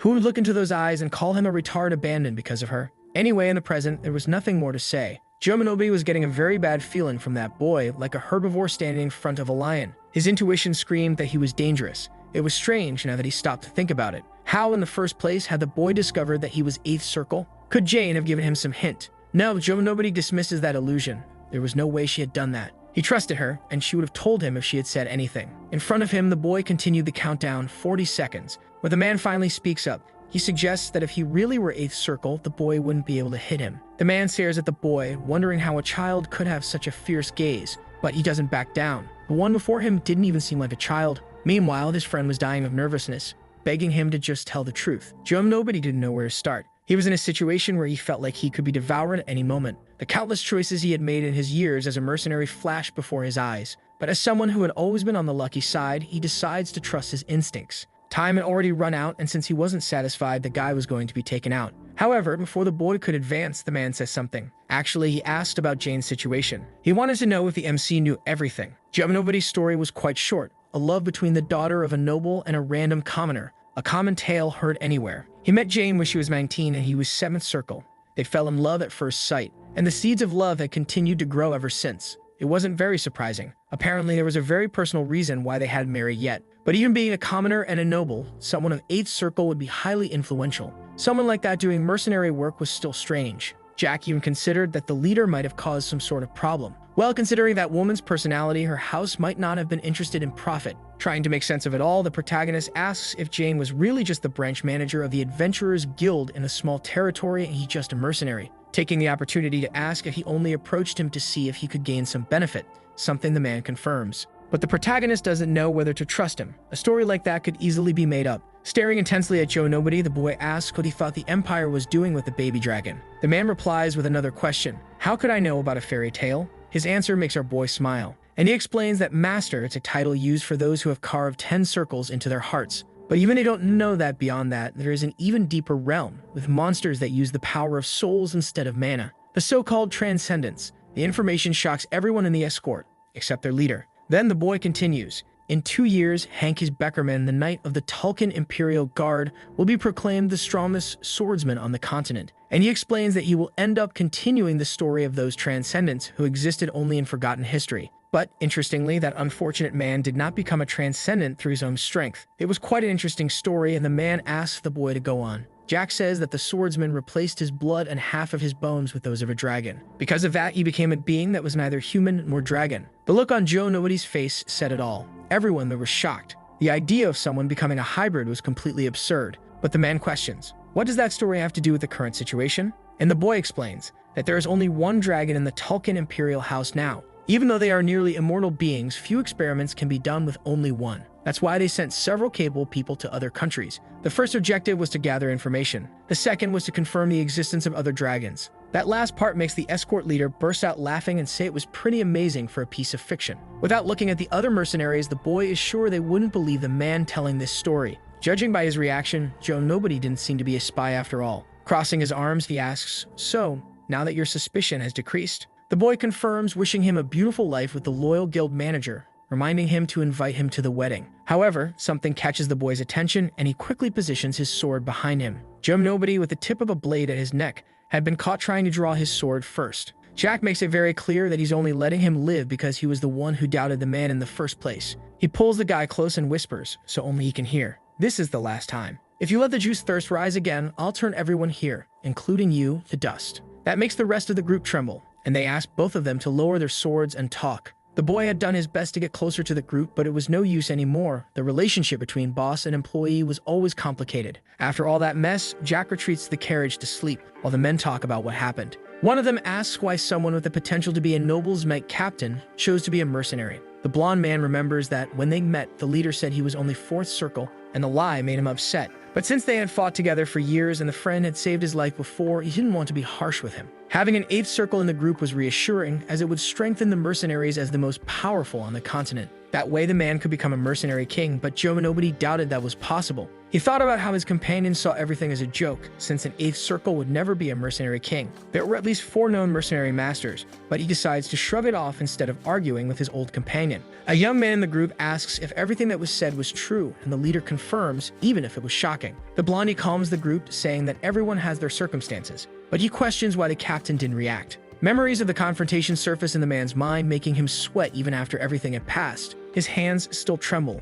and the sensation of being between life and death remains vivid in him. He won't admit it, but he almost peed himself in fear. As Jane said, the boy was interesting but dangerous. The continent was already in chaos because of the war for the Tulkun Empire's throne, but this situation was different. Spies, dragons, and everything else gave him a bad feeling, like a warning to investigate more deeply. Days later, inside the carriage, Jack asks if they want to hear another interesting story. The mercenaries' expressions turn tense, afraid of what he might say next. The boy asks how much they know about the Lord of the Forest of Magical Beasts. They explain that they only know the monster is at the 9th circle, but Jack reveals that, in fact, it's at the 10th. This surprises them, but he says everyone will find out in due time. What he wanted to tell was about the past. His words make the man curious, and Jack goes back in time 23 years ago, when there were rumors about the Lord of the Forest and the Harpy Lord. The mercenaries admit they had never heard of that. And Jack explains that orcs and harpies have always fought throughout history. They waged war for any reason, and any mercenary who entered the forest would know that. These 2 races are considered the strongest in the forest,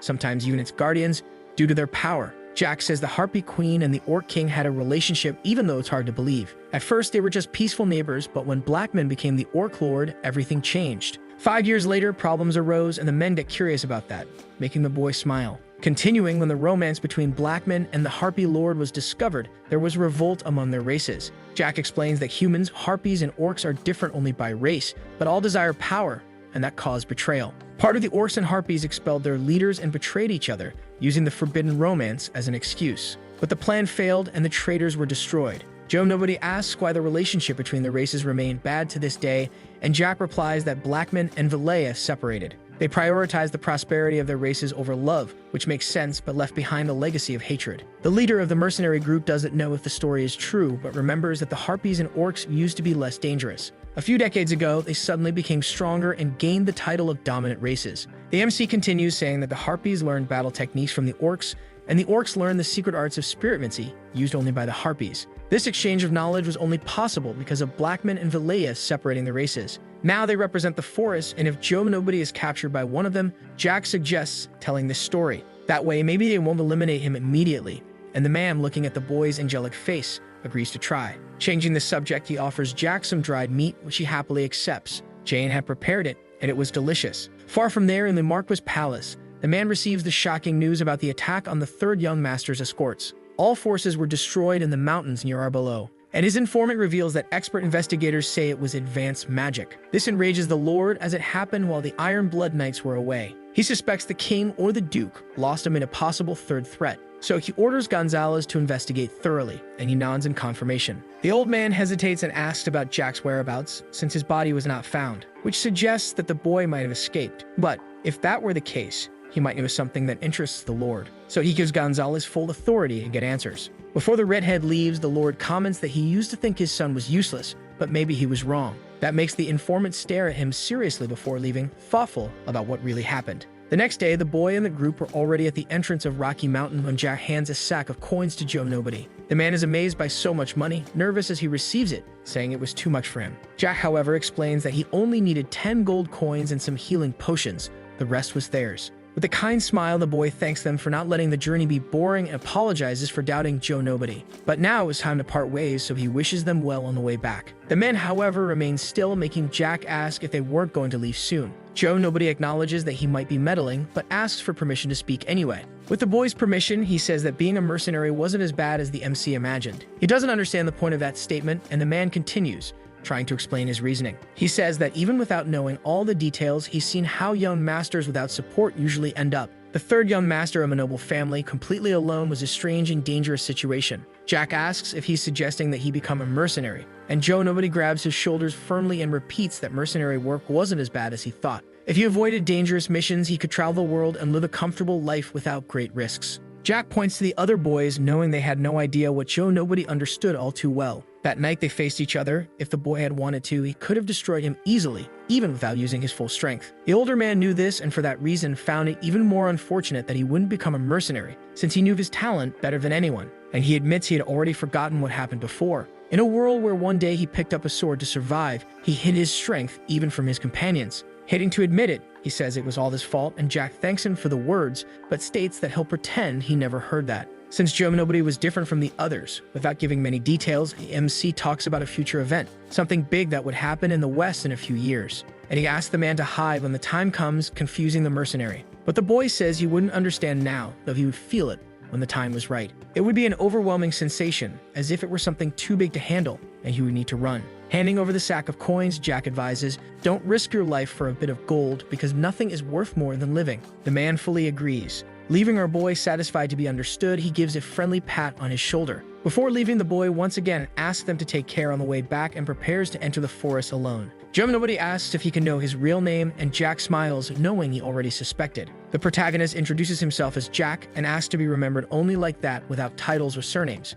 Taking the moment, the boy asks for Joe Nobody's real name, who hesitates before answering. He reveals his name as Dynastismo. The protagonist then says that if fate allows, they will meet again in the future. Finally, Jack continues his journey, crossing a long bridge using mana to move faster. He feels he is close to the destination, passing by giant stones that he can only endure thanks to his young body. His movements, however, are no longer as agile as before, and he has to stop to catch his breath. Upon reaching a cave, he lights the way with a small mana sphere, confirming he's in the right place. All that's left is to cross a great stone wall to find his master, just as he did in the past. Finding that place before was a coincidence, the result of his escape from home and the suffocating exhaustion of that miserable life. Jack opens a flask and pours the liquid on the wall while wrapping his hands around his sword. He knew there was only one final step left, to run his hand along the blade, a necessary sacrifice. The boy stares at the sword, aware that this small act was more important than it seemed. Before returning to age 17, Jack had only been running and hiding just as he always did in his past life. For him, who had even lost Ron at that time, running seemed like the only possible choice.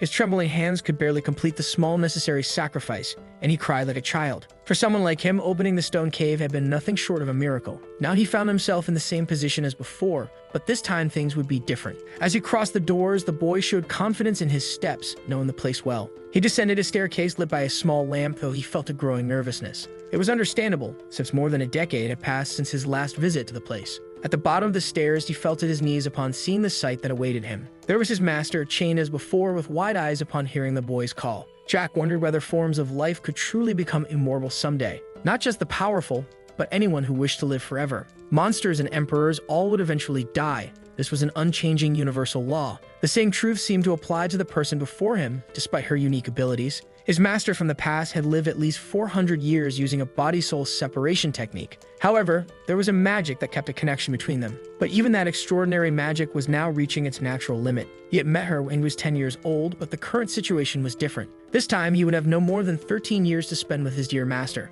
The woman in the form of a chained doll asks if the boy truly called her master, leaving him emotional. He had longed to hear that voice for so long, feeling a wave of overwhelming nostalgia. She shows curiosity about the boy's identity, asking if she should try to guess. The doll asks if this was some kind of joke to the boy. She wanted to know who the boy was, and he would not get a third chance to introduce himself. Laughing, he comments that her temper seems to have gotten much worse over the years, and says he missed her a lot all this time, provoking even more confusion in the woman. She finds it interesting to have a disciple she doesn't even know, asking if he knows who she is. The boy nods affirmatively. After all, how could he forget someone so important? The time they spent together was extremely valuable to him, more than just a dream. Even if it was something only he remembered, those memories were real in his heart. Then he introduces himself as the hero who ended the age of glory and began the age of humans, informing Valentine Milos, the great sorceress, that he was her disciple from the future, causing total bewilderment in the woman. What do you mean from the future? She hated storytellers and their inventions, asking if he already knew the reason. The boy knew it perfectly, stating that it was because stories always distort the truth with subjectivity. Annoyed, she says she should call him boy with the potential to be a storyteller, and asks what someone like her would say in such an absurd situation, challenging his claims. The atmosphere grows tense, but the only thing that comes to the boy's mind is a simple yet lost. That was probably exactly what she would say, recognizing his talent for imitating her. She jokes that the boy has a talent for storytelling and could make a career out of it, which offends him a bit as he calls her master. The woman quickly corrects him. She is no one's master. Her response only confirms she never changed. She was the same person as before. Realizing that words aren't enough, the boy gets up, determined to act differently. In a swift motion, he points his sword directly at the chained woman. He apologizes for his insolence, but he knew it was necessary. With the sword pointed at her, the woman realizes that Jack can use soul aura. He says he may be being disrespectful, but he will humbly accept any punishment after doing what must be done. This makes her nervous, and she warns him that if he breaks her chains, the entire place will collapse. Jack knew that, indeed, that was exactly why he intended to break them without hesitation. He advances toward the woman, the one who had taught Julius Teslin, the so-called hero. Julius had made a promise to his master that he would return for her, but he never fulfilled it. It took 50 years for the woman to finally understand that she had been abandoned by that coward. Jack acts quickly, destroying all the dragon bone chains that held her. Valentine screams when she realizes she's about to fall to the ground, but is caught by the protagonist, who assures her that he's completely different from that scoundrel Julius. Because he doesn't just talk, he acts accordingly. She holds back her tears as she remembers the past, but the moment is interrupted by the collapse. The ceiling begins to cave in due to the shockwave, and Jack tells her to hold on tight. He knew that Earth could be manipulated, so he activates 4 techniques simultaneously: Mountain of Wind, Forest, Fire, and Mountain. While holding the woman in his arms, he unleashes a blast of mana capable of blowing up entire mountains. Faced with such power, his master asks again who he really is, impressed. Jack insists that he's just her disciple because that's all that matters, not his origin or age. She is surprised that someone so young can master soul energy so well, and the MC jokes that he's a disciple from the future, and informs her that they would spend the next 13 years traveling together. The woman brings her face closer to his, trying to discern whether he's lying or not. This time, she seems to soften a little and slowly asks if the boy really came from the future. Jack explains that it was more a regression in time than a proper journey. It seemed like he was telling the truth. When he realizes that she finally believes him, the boy collapses to the ground before he can celebrate. The master warns that forced relationships never work, but he has his answer ready, arguing that if he hadn't acted like that, they would never have any kind of connection or relationship. But she didn't consider something like that a relationship. Valentine acknowledges that he's pretty good at arguing for someone in so much pain, and he asks who she thinks he inherited all that stubbornness from. Taking the moment, he formally introduces himself as Jack, her future disciple, and states that he will submit to her guidance in this life as well. 5 days later, in the territory of Invincible, Jack was questioning how his master had remained silent all this time. He wanted to know if she was still organizing her thoughts or if she had simply chosen not to speak. At first, she had said she thought he was a descendant of House Teslin, but that was impossible. No one his age should be able to use soul aura. She begins to talk about the nature of soul power, but stops in the middle of the sentence, as if waiting for him to finish it. Jack knew that if he answered wrong, he would be punished, just like in his previous life. He explains that it was a power only a few selected among the mana masters could use. The master confirms this, but highlights that the energy accumulated in his soul was abnormal. That makes him smile. Even though he wanted to talk about his past life, Valentine's silence got in the way. She observes that his hands carried more dark energy than hers, which surprises even Jack. Then she asks if he ever wondered why he received such a rare opportunity as time regression. He had spent 5 days trying to guess what she was thinking, but in truth, she only wanted to understand the regression. Memories from his past life surface, knights destroying entire villages without compassion. Jack admits he had thought about it, but honestly, had no idea why he was granted such grace. Seeing her serious expression, he asks her not to make that face. He explains further, the regression wasn't by his own will, so if someone granted it to him, there must have been a clear purpose. If that were the case, this person would show up one day. If not, he would simply continue with his life. The time he now spent with her was the most important thing, regardless of any mystery. The master comments that at least his words were beautiful, and then asks what his plans are. Jack replies that he wants to find a companion. He needed someone he could trust, The night he rescued Valentine, he had fallen seriously ill. He had to secretly drink 2 high-level potions and even then was on the brink of death for several days. His body needed someone to protect him, to be his arms and legs when necessary. But for now, he would simply go shopping with a girl. He also needed a new sword. But then both of them were bumped into by a girl shouting for passage, who ended up dropping the flowers from her basket. She apologized, explaining she was in a hurry. Jack replied that they also weren't paying attention and asked if she was okay. That's when he realized he had just said he wanted someone by his side, and here was a possible candidate. While the young lady was collecting the flowers on her own, he inquired whether she would be willing to become his wife. The unexpected proposal left her visibly taken aback. Jack proceeded to offer the entirety of the contents within his bag as compensation. However, she declined, stating that the amount was far too excessive. A single coin, she explained, would have been more than sufficient, as it corresponded precisely to the value of the flower basket she carried. Thus, Jack completed the payment, and she handed him all the flowers. Before departing, she made a hurried bow, leaving Jack standing still, silently observing. His master remarked that it had been a long time since she had last seen a nocturnal being. Jack agreed, repeating the statement automatically. However, upon reflecting on the information, he assumed a more serious demeanor and questioned the master. The young woman did not appear to possess any unusual traits. Valentine appeared confused. She had assumed he had approached the girl precisely because he knew her true nature. In reality, Jack had chosen her because he recognized in her the potential necessary to reach the 10th circle with proper training. Now on his shoulder, the woman couldn't believe he hadn't noticed something so obvious. Clearly, he still had a lot to learn. Jack laughed and asked her to teach him everything, but that depended on him. She said he was exactly as she remembered, even after the regression. The green-haired master still found the situation odd. That child felt strangely familiar. Old memories surfaced in her mind, a blonde girl dancing in a garden. Everything began to make sense, and to think that now she was reduced to living in that village. Meanwhile, Jack thought that after they finished shopping, he'd need to find someone important. The night creatures were a race comparable to dragons in power. While the shop assistant spoke, Jack recalled the conflict between those two races that happened 10 years ago. It began when the vampires tried to escape from the forest of magical beasts. Despite their defeat, many took advantage of the war to flee, which meant that the girl from earlier was likely the daughter of one of those fugitives. But Jack didn't care about her origin, whether she was a night creature or the child of one. The shop assistant kept praising his choice of sword, but her excessive details irritated him. He cut the conversation short, asking her to finalize the purchase. Calling his master, Jack announced that he had already chosen his first subordinate. She doubted whether he truly understood what he was doing by choosing a night creature. But the protagonist argued that children carry no sins of the past. The master insisted he was just making things up to rationalize his decision, which made him laugh. In the past, she had made a non-aggression pact with the kings of each race, including the dragons. According to the agreement, all races except humans should not interfere with the human world. Therefore, all other races moved to the magical forest. However, that happened 400 years ago, so most of the kings who signed the pact were already buried. Even free from the pact, the creatures couldn't escape because the dragons still watched over them. And since they lived about 2,000 years, they were oppressing everyone there to keep the promise.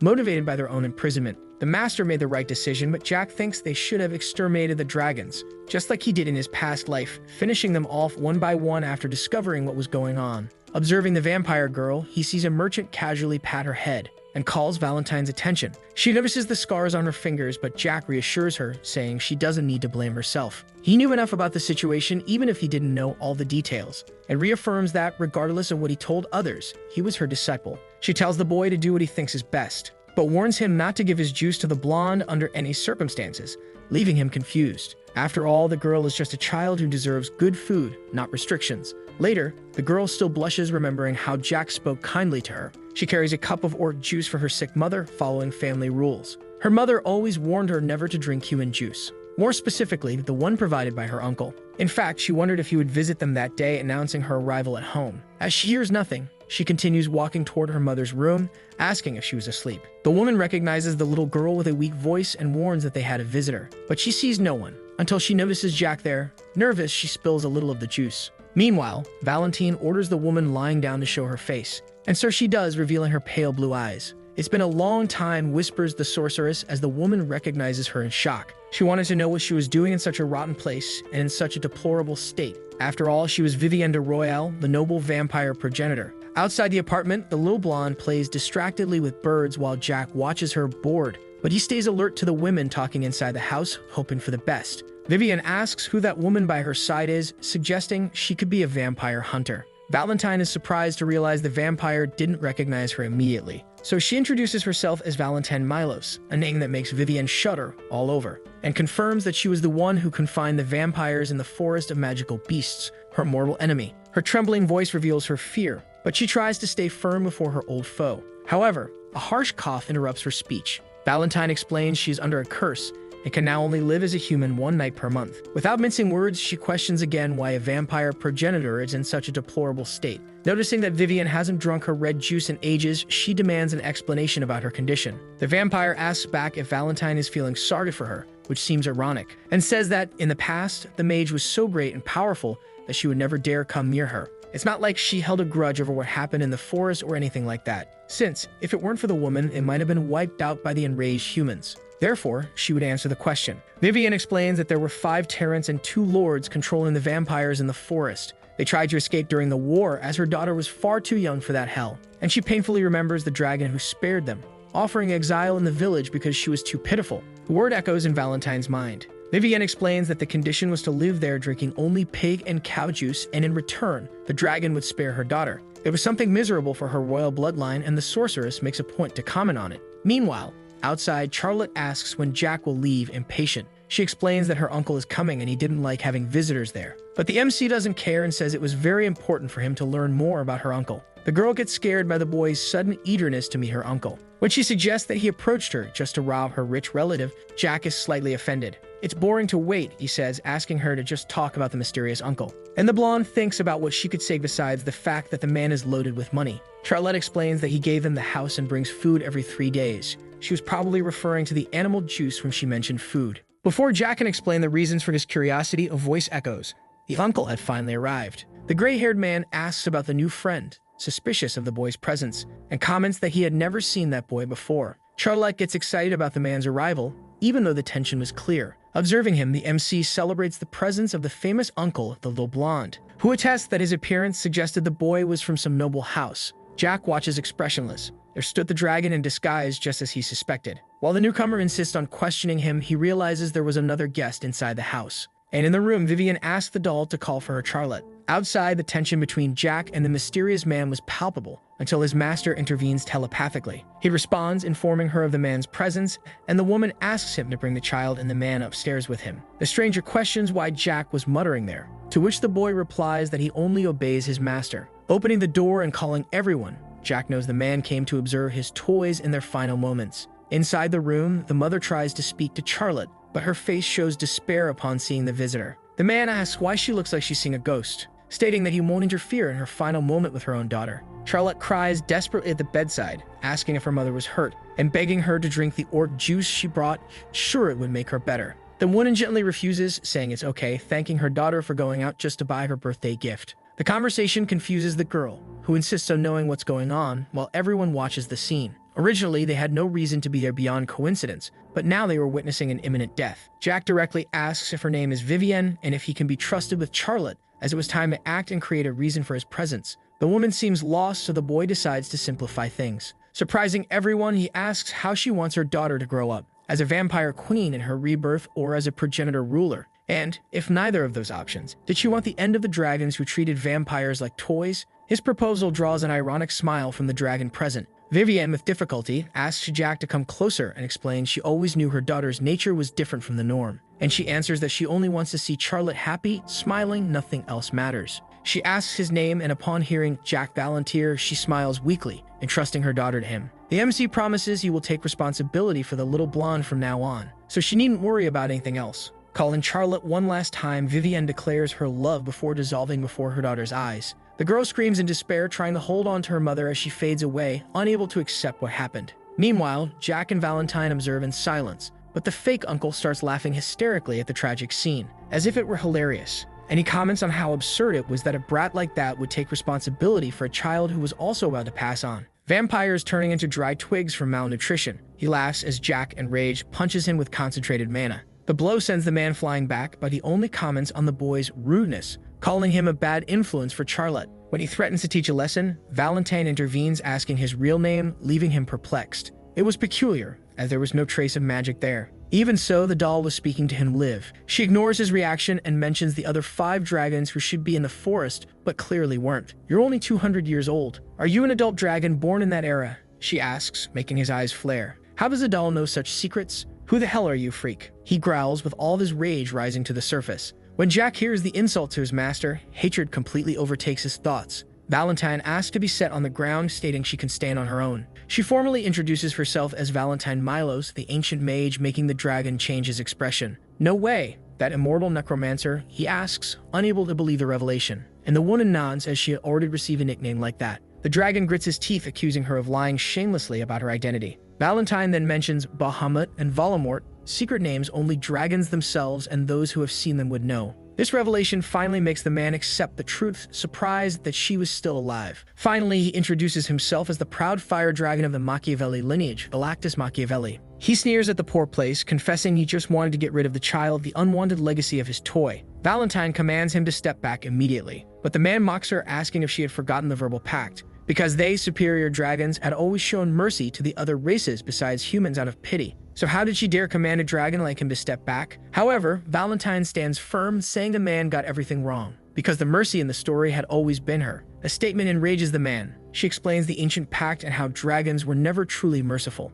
They separated the races because of their arrogance, believing themselves superior to all. She's surprised that even after the war that happened in the past, they hadn't improved their bad habits. The dragon laughs at the history lesson, calling her a ghost of the irrelevant past. Jack, furious, interrupts him, referring to him as a disgusting lizard and explaining he had planned to just listen because he was very polite. However, he questions how a four-legged beast dares to act like a human while being so arrogant in front of his master. The insult makes the dragon promise to tear Jack to pieces, his claws appearing threateningly. Unafraid, Jack charges forward and lands a phenomenal kick, throwing the dragon against the wall. With his foot on the chin of the defeated one, Jack warns, "From now on, treat Valentine with respect." The dragon spits juice, cursing the boy and questioning how an inferior human dared to do that to a dragon of his stature. Tired of the argument, Jack orders him to stop with the nonsense and look down before he decides to end everything. The dragon, however, grabs his foot and throws him into the air, shouting that he can do whatever he wants just because he has Valentine Milos' support. Charlotte watches everything while crying as the MC comments how Ron would freak out if he saw him this dirty. "Your uncle is irreparable trash," he says, making the girl finally see the truth about him. The girl breaks into tears, realizing what had been happening all this time.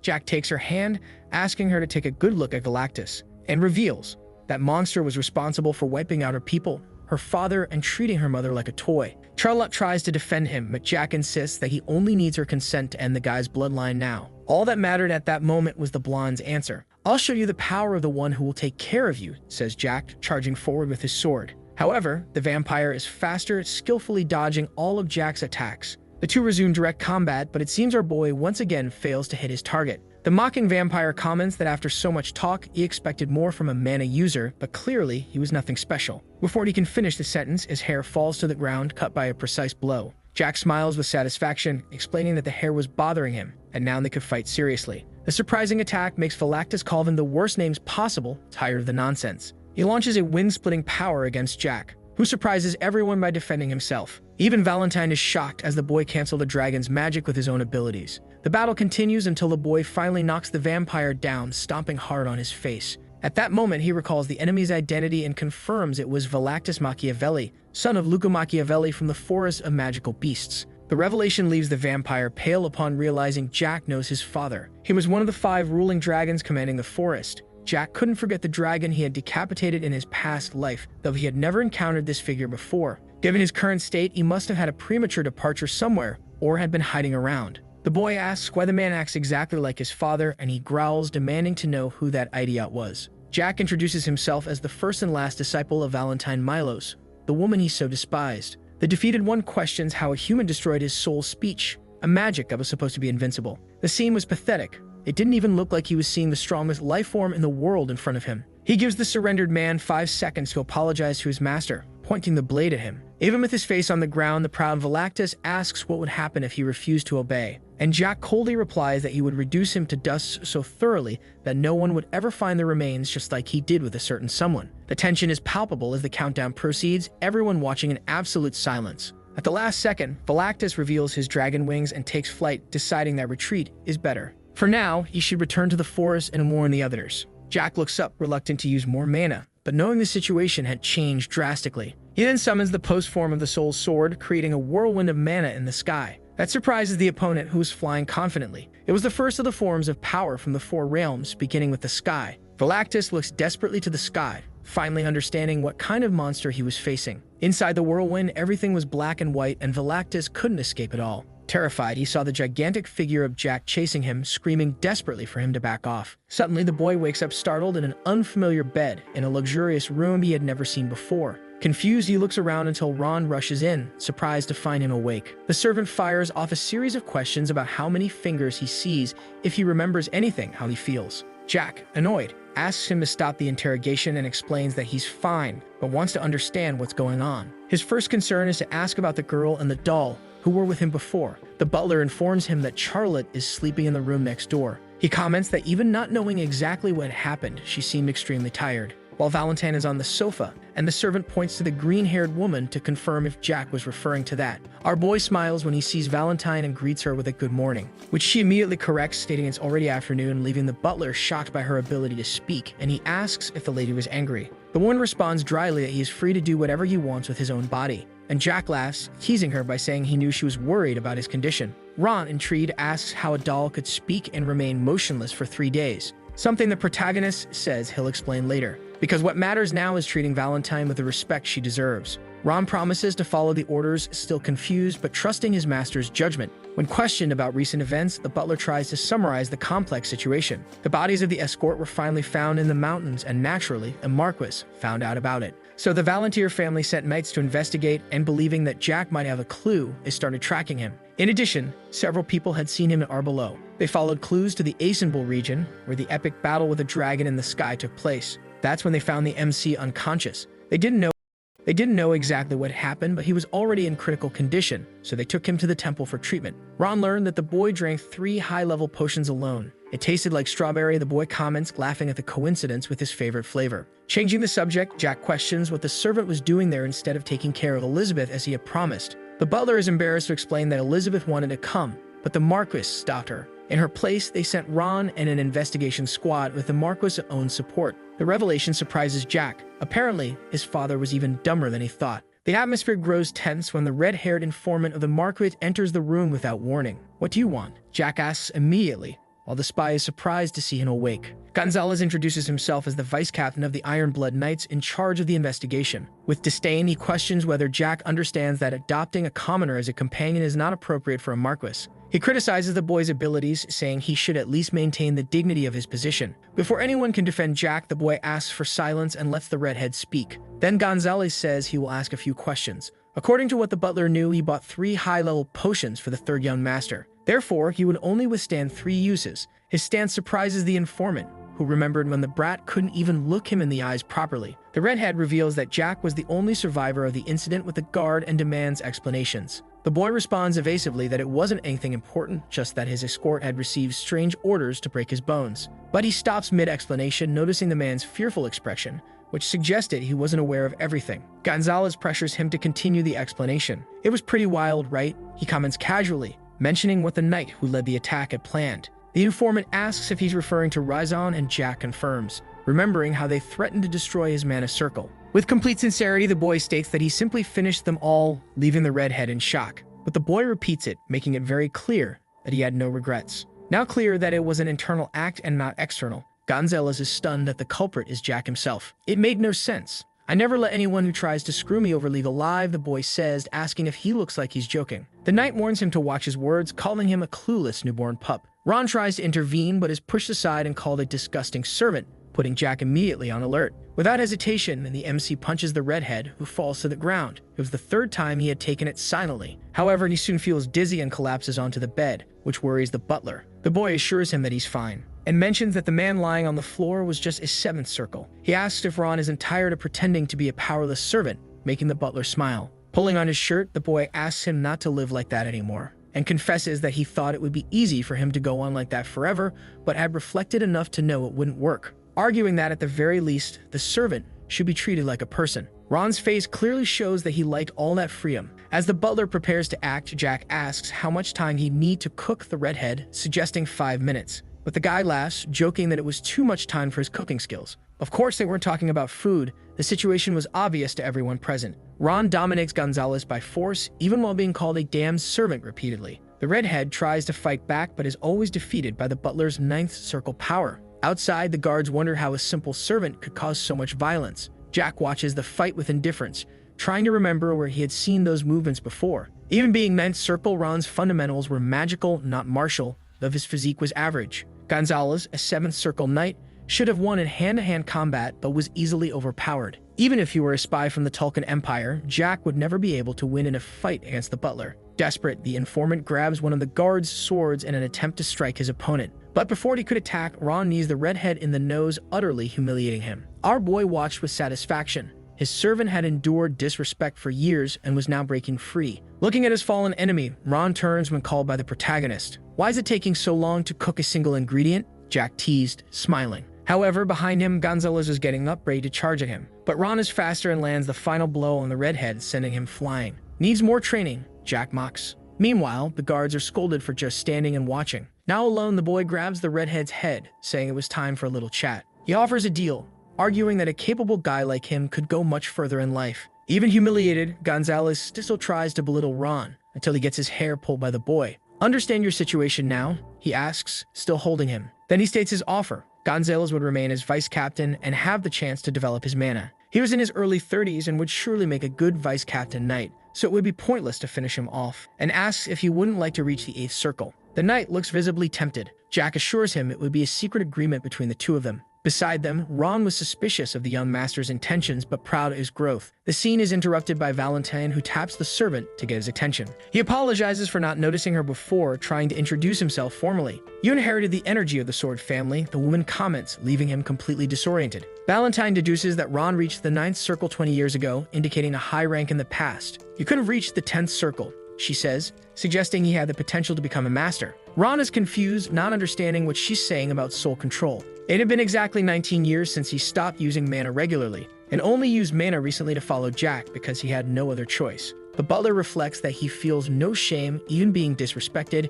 He chose to serve freely. Valentine asks how he could be satisfied serving that child for the rest of his life. She wondered where so much talent came from, but the answer was obvious. It was someone a member of the Sword family was risking his life to protect, so she asks if he already knows the truth about the child. But he only knows what Jack himself told him, maintaining respect for the past that hadn't been shared. Ron smiles, imagining Jack reacting with a "what the hell is Sword family?" if he heard that whole conversation. Returning to the redhead, the MC threatens to tear his mouth in a normal situation, but would let it go this time, and once again offers him the position of vice captain. Seeing the hesitation, he comments that he expects nothing from him, observing his desperate movements. "You're tired of getting beat up, right? Better stay quiet," Jack warns, sitting on the guy's chest. With surgical precision, he locates the 7 mana circles around the redhead's heart. He hoped the man wouldn't think too badly of him for what he was about to do. When Gonzalez moves, he gets pulled by the boy, who explains that if he wanted to finish the man off, he would have done it already. Mana surrounds the circles, rearranging them in excruciating pain. Upon opening his eyes, Gonzalez discovers he now has 8 circles. "It'll hurt for 3 to 5 months, the boy informs, leaving everyone shocked by his power.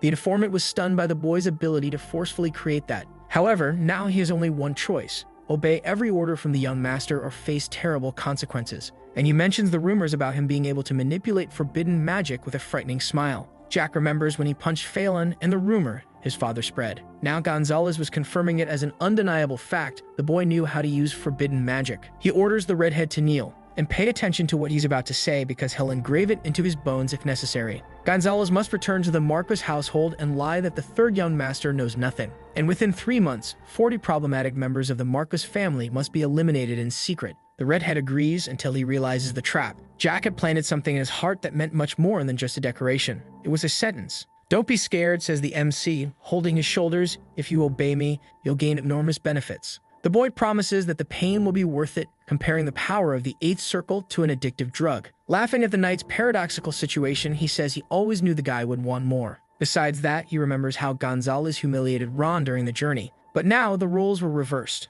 and Jack declares that the redhead will be the butler's new servant. And the guy just mutters in acceptance, head lowered. With the deal done, the protagonist kicks Gonzalez out of the room, satisfied to have a new subordinate. He hoped chick number 2 would be more obedient than the first. Turning to Ron, he asked if he finished his conversation with Valentine, receiving confirmation. Starving, Jack wants to eat, but is questioned about going out in those old clothes. The mage, always prepared, had already set aside a clean outfit, showing his usual care. Ready to leave, they are interrupted by Charlotte, who hugs the boy with a trembling voice full of concern. "I thought you'd never wake up," she says as he returns the hug, moved. He orders that their favorite dishes be prepared to share with the vampire girl. He's surprised by how strong the blonde is even without ever drinking real juice. Outside, the orange sky lights their walk as Jack apologizes for destroying her home. However, Charlotte explains that even if it were intact, without her mother, the apartment wouldn't be a home. Jack gently holds the girl, revealing that he also lost his mother when he was very young. Charlotte is surprised to hear that even so, he found happiness with his butler and master. He uses mana to make his juice flow, offering the hungry vampire an unprecedented taste. As soon as she drinks, Charlotte feels a wave of energy run through her body. The vampiric power had been activated. Vampires rival dragons precisely because of their ability to regenerate instantly with potent blood. Despite the confusion, Charlotte smiles brightly, feeling better than she ever imagined possible. Jack asks how she feels about the earlier events when he promised to show his power to prove himself worthy of the responsibility. And the little one reveals she was scared, but it was exciting, and she calls him Appa with innocent admiration. Jack corrects the nickname to Boss, making her laugh with joy as she adjusts to the new title. Inside the mansion, the revelation that Jack defeated an adult dragon leaves Ron shocked. He explains that dragons before the age of 50 are already masters, with fifth circle mana hearts. The Dragonoid transformation technique allows them to compact their massive form into human size, optimizing combat. And if a dragon's original form is specialized for using magic, its transformation is a technique that maximizes power in close quarters combat. If that idiot Velactus hadn't given him time to use soul speech, he'd have been in real trouble. Ron insists that Jack eat vegetables, reminding him he's still a growing child. But that doesn't matter, and the MC resumes the conversation, calling the dragon an inexperienced fool. After all, the human was merely second circle and still caused all that damage. Jack notices how strange the conversation is. Normally, killing dragons would be unthinkable. The fire ant mercenaries would die of shock if they knew what he'd done. The butler turns red when he realizes the young master deduced his knowledge about dragons, because he thought he knew absolutely everything. However, the boy reminds him that he only shared that the man would have a premature passing, showing how he connected the dots. Ron reflects that there were many secrets his master did not know, and they would remain that way. He was never one to be interested in long stories, despite his cautious nature in past lives. Even when they fled together from the Marquess house, the butler kept his secrets tightly guarded. Everyone has the right to their mysteries, thinks Jack, but he needed to confirm a crucial suspicion. Looking into the butler's eyes, he directly asks about ties to the Tulkun Empire. The confusion on Ron's face is genuine, and he denies any connection to that nation. Jack's relief is palpable, as that concern had weighed on his shoulders for a long time. His calm smile conveys the desire not to burden his loyal companion. Despite the post-battle exhaustion, it was time to form a new mana circle. The use of soul energy always drains him, requiring sturdier circles to cushion the impact. Valentine interrupts the boy's thoughts, surprised that he used the Dark Bond, a forbidden magic only the two of them knew,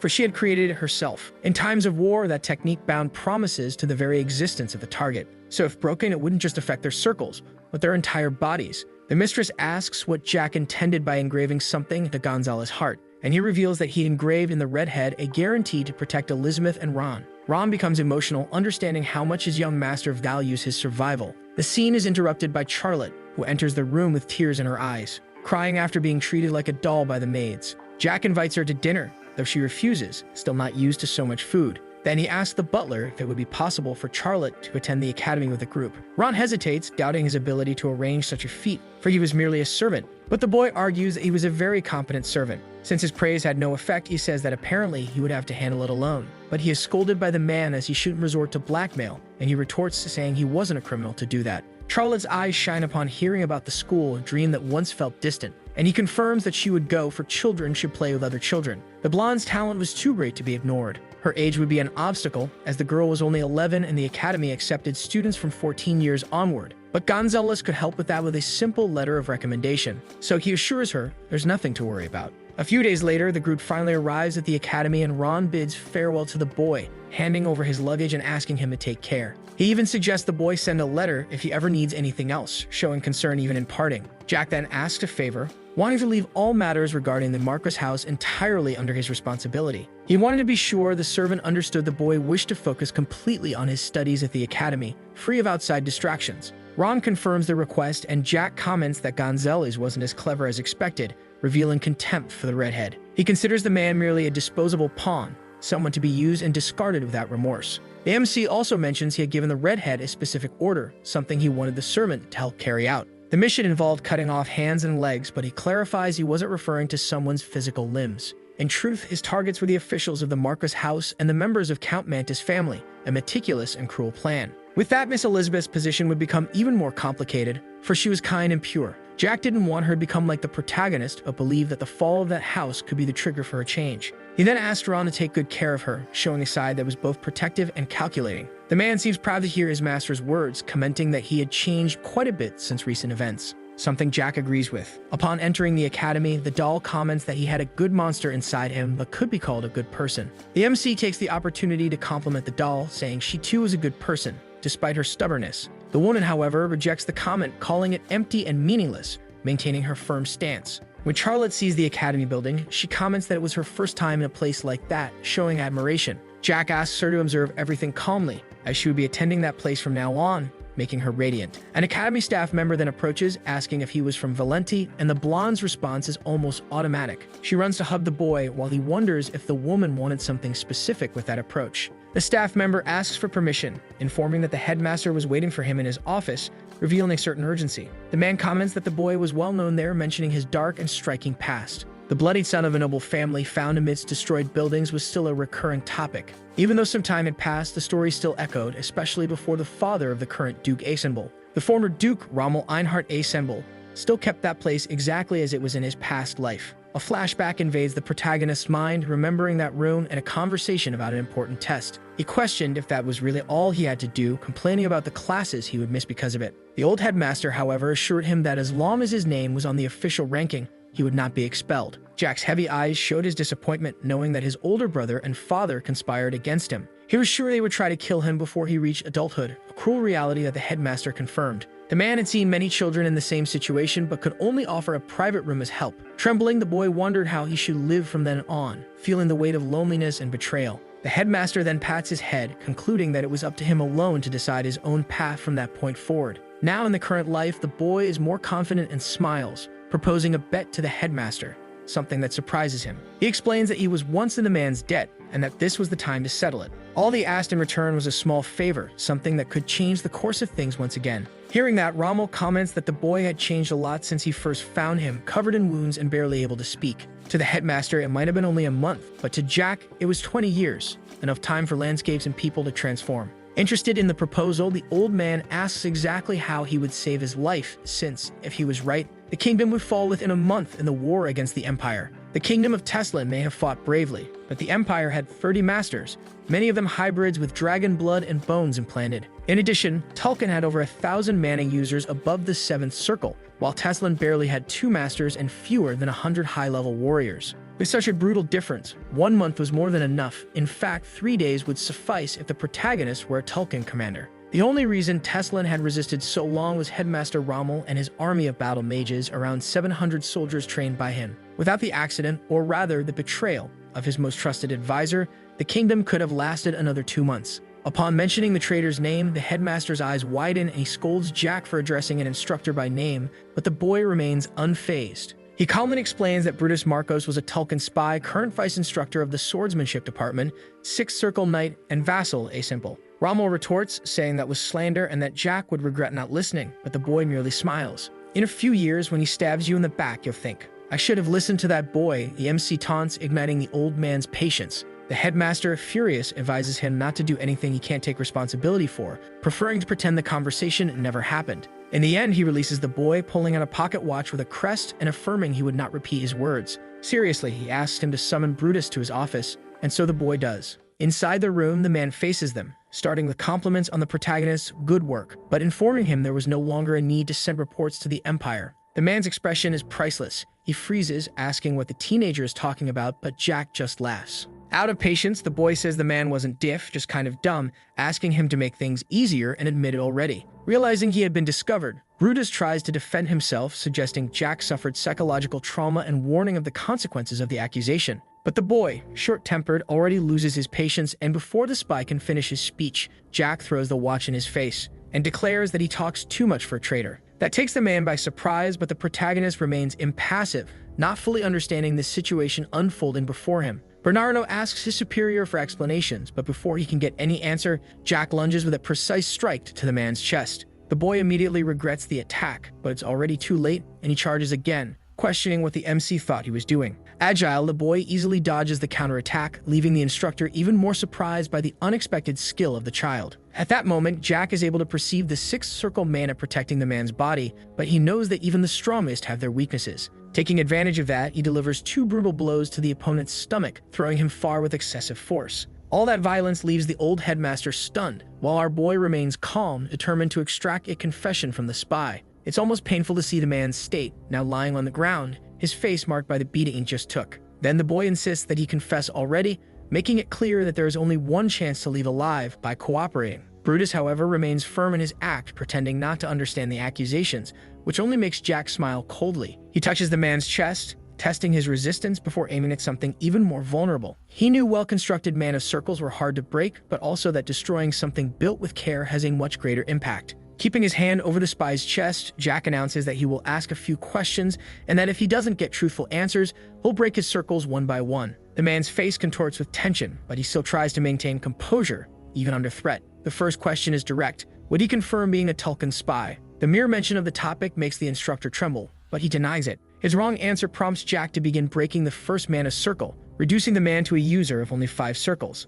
The next question is the same, as the boy is in no hurry and knows the truth will come sooner or later. The spy, now terrified, seems unable to even form a response, as if he were on trial. Jack explains with an almost cruel calmness that even if a circle regenerates with effort, the process will be so painful the man will wish for death. Moreover, he assures that if he wants, he can make it so the broken circles never regenerate, rendering the man's body incapable of rebuilding them. There's even a way to make a broken circle hurt forever, and the young master seems to be enjoying the idea. The boy's smile is cold as he observes the terror in the spy's eyes, knowing victory is already his. The dragon juice in his veins, combined with the boy's knowledge, might be able to repair something there, making the instructor tremble in fear. He asks how the boy knew all of that, and the mere fact that Jack was right about the experiments made the situation even more frightening. It seemed that human testing had already begun, and Brutus, stuttering, questions who had revealed such secret information. He calmly explains that he knew about the dragons and the experiments, provoking the man by asking why someone of the 6th circle would be involved in it. The instructor begins to shout, confused about how this person knew confidential research of the Tulkun Empire. His reaction is enough to draw an ironic smile from the boy, who then begins the process of breaking all the mana circles at once.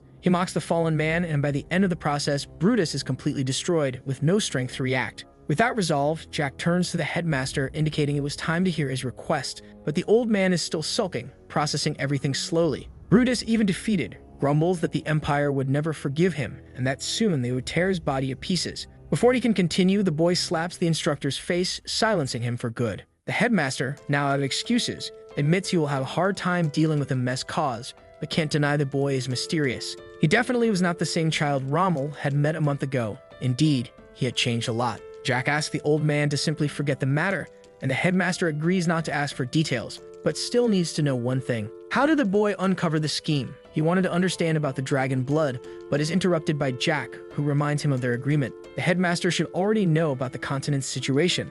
The signs of war were becoming obvious. The battle for the Mother Association was already starting to go public, with moderates led by the second son and radicals by the crown prince. In the end, the radicals won, and the empire, now dominated by extremists, joined them. Jack didn't know all the details of the incident since he lived isolated in the mountains for years with his master, but he had enough information. He states that he will leave Brutus alive, handing him over to the headmaster, since the fact that the man knew about dragons meant he had valuable information. That data would be useful to everyone, including the king, something that leaves Rommel confused, as he can't just call the boy an idiot when he talks about the crown. The headmaster can't help but ask, how did a 6th circle nobody lying on the floor know so much? Jack explains that in his past life, he discovered that the experiments with hybrids and dragons had already moved beyond animal testing. Human testing was about to begin, according to secret documents he had collected, so confidential that even within the Empire, few knew of them. But that, he says, is the headmaster's problem now. He only has 2 requests, since he felt offended by Rommel's harsh words. First, knowing the old man is rich, he wants a house near the academy with a garden. The headmaster tries to argue that all students must live in the dormitories,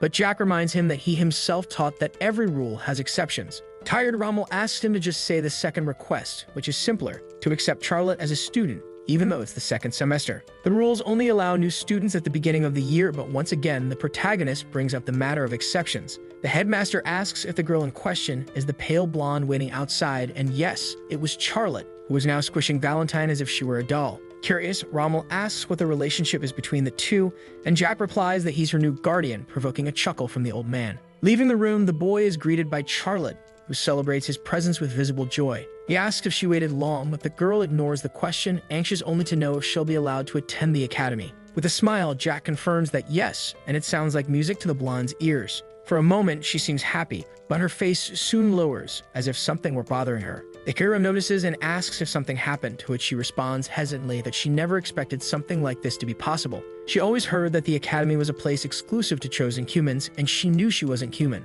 Our boy, however, says that it doesn't matter and asks if she hates being who she is or if she'd rather be human. The question makes the girl's eyes even sadder, and she reflects on her situation with melancholy. It was strange to think about it, but she came from a pitiful lineage. House Royale, a royal family of vampires that tried to maintain its throne for generations. But in the end, her kind was wiped out, her father killed in the massacre, and her mother, the only person she had left, well, she already knew how that ended. Jack sighs and asks the girl to be proud of who she is, for she shouldn't diminish herself over something as trivial as being human or vampire. Charlotte de Royale is who she should be, and he encourages her to never forget her promises. Reaffirming his commitment, he says he will continue to be her guardian, and if one day she wants to become a monarch, he will help her. If she wishes to rebuild her species, he will face any hardship for it. Nothing would be impossible. But he doesn't want her to ever think badly of herself again, and the girl thanks him. She then recalls her mother's words, "Nothing in this world is free." The statement surprises the boy, and he agrees that, in fact, nothing is truly free. But he asks if she thinks he wouldn't do anything for his boss, to which Charlotte quickly denies, saying that's not what she meant.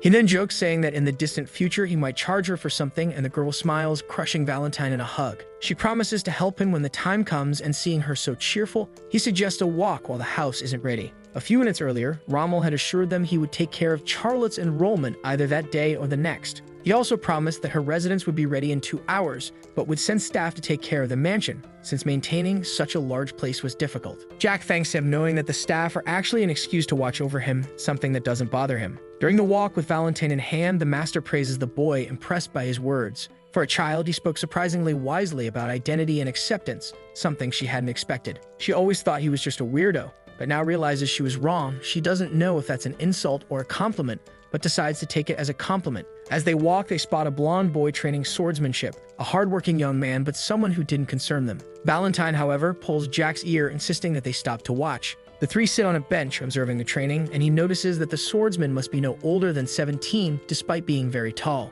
But what really surprises him is when he senses the boy's mana sensitivity, something that leaves him shocked. It couldn't be real. He was a second circle commoner who would only ever reach the fourth, far from the imposing image his physical appearance suggested. Jack asks if Valentine was interested in the boy, and she retorts, questioning if he feared she'd take the teenager as a new disciple. That wasn't the case, since the boy would never surpass the fourth circle. He just wanted to understand what had caught her attention. The master had a sharp eye for talent like her, but she couldn't discern anything special about that boy. While thinking of something to say, nothing comes to mind, and the young man continues his solitary training, swinging his wooden sword through the air. Charlotte intervenes, commenting that the boy must have been training for a long time, as he looked about to faint from exhaustion. Noticing marks on his neck, she adds that he was visibly injured, but the master still didn't understand the interest. Upon closer observation, Jack realizes that the boy's magic circle had already been broken once and rebuilt on his own, something nearly impossible. Valentine admires the young man's determination and almost says more, but decides to keep it to herself. Jack, however, had already understood the reason for the interest. The foundation of a dark mage is death and destruction, hatred and vengeance. By reconstructing his broken circle on his own, he demonstrated a mysterious dedication. Every movement, every silent strike, done with hidden rage. The protagonist approaches and politely asks to interrupt, being received by the blonde, who asks if he can help him. But it's Jack who offers help. "You're using too much strength in your arm. Relax the right one and adjust your leg stance when attacking," he says. He also warns that if he keeps exposing his openings instead of protecting his heart, he won't last long in a real battle. The words make the young swordsman hesitate, clearly surprised by the knowledge of that strange boy. Our boy doesn't introduce himself, saying he's just a casual observer, but asks if, with all that size, he still gets beaten a lot. The question hits the boy's pride, and he looks visibly embarrassed, prompting Jack to hand him a high-level potion with a great flavor. When asked why, Jack just shrugs. "It's nothing much. I got rich after stealing bonsai." Before leaving, he finally asks the swordsman's name, who introduces himself as Thanos and reveals he is Jack Valantier, promising they'll meet again. As they walk away, Valentine asks why the apprentice was pretending to be kind, while Charlotte sincerely believes in his good intentions. It's then that Thanos realizes who that person was who helped him. He stares at the group with disdain. Now he knew the boy was a standout student with spectacular grades, while his own scores were 0 in every subject. and he considered that he might have heard the wrong name because the Jack he had just met had nothing to do with the rumors about the trash son of the Marquis house. Near the academy, the protagonist was receiving a tour from a messenger boy of the Elder, who apparently called himself Joe Nobody. That was the same pseudonym used by a member of the mercenary group Earth Ants, or Fire Ant. He no longer remembered for sure. Our boy praised the mansion, impressed by its luxury, clearly a VIP lodging that exceeded his expectations. To an outsider, it looked like the headmaster had personally intervened in the battle for the House Volunteer Association to provide such a residence. That made the protagonist wonder if that was why the messenger boy stared at them with a blank, emotionless expression. The boy defended himself, saying his emotions didn't matter. He was just following orders as a simple messenger. Jack then questions whether he knew that kind of behavior was rude, leaving the boy visibly uncomfortable and speechless. That's when the protagonist reveals that the supposed messenger was using polymorph magic to hide his true appearance. He wonders if the Elder already knew that, noticing how the revelation made the boy even more tense and restless. Ignoring the awkward situation, the MC is intrigued by the number of high-circle humans in such a small land. He takes the opportunity to analyze the man before him more closely, making sure he wasn't just another infiltrated spy. When the silence becomes unbearable, the supposed messenger bursts into loud laughter, completely dropping the facade. He asks how the protagonist discovered his true identity, since he had even stopped his mana flow as a precaution. He explains that he came in person because he was curious about the boy who caught the headmaster's attention. There he was revealing himself as Bellamy Cragg, the master of the magic tower of the kingdom of Teslin. In the war between Tulkin and Aslan in his past life, he had stood by the Elder's side, protecting him until the very end. Now, curious, he wanted to know how the boy saw through his perfect polymorph. Jack explains that under normal conditions he wouldn't have noticed, but he had already faced a beast using the same disguise. Speaking so informally to a tower master was disrespectful, prompting Bellamy to scold the boy. But the protagonist doesn't care and steps closer, saying that to earn respect, one must also give it. He argues that he never asked the master to hide his identity, so he saw no problem in treating him normally. With a wink, Bellamy agrees to let it slide this time, joking that it was the boy's fault for being so perceptive. The master then realizes the boy is truly special and, surprisingly, offers to teach him magic. The proposal leaves both Jack and Valentine astonished, seeming like an absurd suggestion coming from someone so important. The boy politely declines, explaining that he already has a master, which leads Bellamy to mention Bellamy himself. The master reveals he also wanted Jack's sister to be his disciple, but she refused. He insists again with the protagonist, saying that having two masters isn't a problem, but the boy maintains his refusal. Jack is impressed by the Tower Master's unconventional methods for recruiting disciples. Valentine then intervenes, calling Bellamy by name and revealing she knows his true identity. She explains who the master of the magic tower is to the others, making clear his status and power. The woman continues, saying that Bellamy met the requirements to reach the 10th circle, but seems to have given up. She asks if he was attacked when he tried to advance to the 10th circle in the past, which leaves the master shocked. She can feel subtle traces of the 10th circle within him, a phenomenon that only occurs with broken hearts. The doll encourages him not to give up, saying that even at his age, there is still hope for someone who has come so close. She explains that the magic tower is for those who persist, and he would need to prove he deserves to resume his journey. After so many profound words, Bellamy asks the name of the woman who hurt him, but she prefers not to reveal it. She suggests he consider it just a scar from the past, ending the subject with melancholy. In the conversation that follows, Jack asks them to remember that Charlotte is still waiting for them and they need to return. Before leaving, the boy informs the Elder that he will visit on the day of the opening ceremony. He was almost dragged to the magic tower, but Valentine expresses some pity for Bellamy's situation. She comments how one works to death without talent, while the other lives without even knowing his own potential. Her words leave the protagonist slightly offended, since she hasn't taught him anything lately. But the doll knows that Jack has already learned everything she could teach. His use of darkness against Gonzalez proved it. That was the final magic his master had shown him, completing his training. To think Bellamy came from the magic tower just to see the boy was truly surprising. Before crossing the mansion gates, Bellamy makes a point of looking at Jack one last time. He is questioned by one of the maids about what he was thinking, but honestly he didn't know, which leads her to suggest that he had heard something from the headmaster, which was true. Moments earlier, he had been in his office outraged that the old man accepted all the demands of a brat, even though he had nothing against Jack. It was just very suspicious that someone in the 2nd circle had managed to subdue a 6th circle mage alone. To him, the boy was the most dangerous person there. Hearing his arguments, Rommel says he's only looking at one side of the coin. He reveals that the boy brought a girl with him. He was probably planning to spend his days at the academy near her, like anyone going through puberty. Besides, his presence there could be beneficial to the kingdom. The Elder suggests they focus on figuring out how the protagonist knows so much, since he'd be staying for quite some time. Bellamy knew the headmaster was right, but still, something bothered him. He says he'll do whatever he's ordered to, but he had something to say. Honestly, he was worried that Rommel would end up getting involved in the political battle of the Marquis house. But the old man believed the struggle for the Volunteer house succession was already over, leaving the master in silence. However, he says he knew the Marquis well. Even if his eldest daughter had the talent to become a master, he only saw her as a political tool, and his second son was just another among the thousands of third circle youths at the academy. Besides, he wasn't anything special. Bellamy had never seen anyone as dumb and unimaginative as Phelan in his entire life. The headmaster asks what he meant by all that, and the man comments that he really was going senile. Why would someone who gave up the position of duke because he was tired of political battles get involved in a mess like that? Some favors like asking for a single room or being excused from certain classes could be ignored, but giving Jack an entire house went far beyond that. He was worried people would find out soon, but his comment made the old man laugh. They had been together for 30 years, so he knew him well enough to understand the real reason behind all the talking. Rommel explains that even if it was just a hunch, he believed there would be many benefits in maintaining a good relationship with the boy,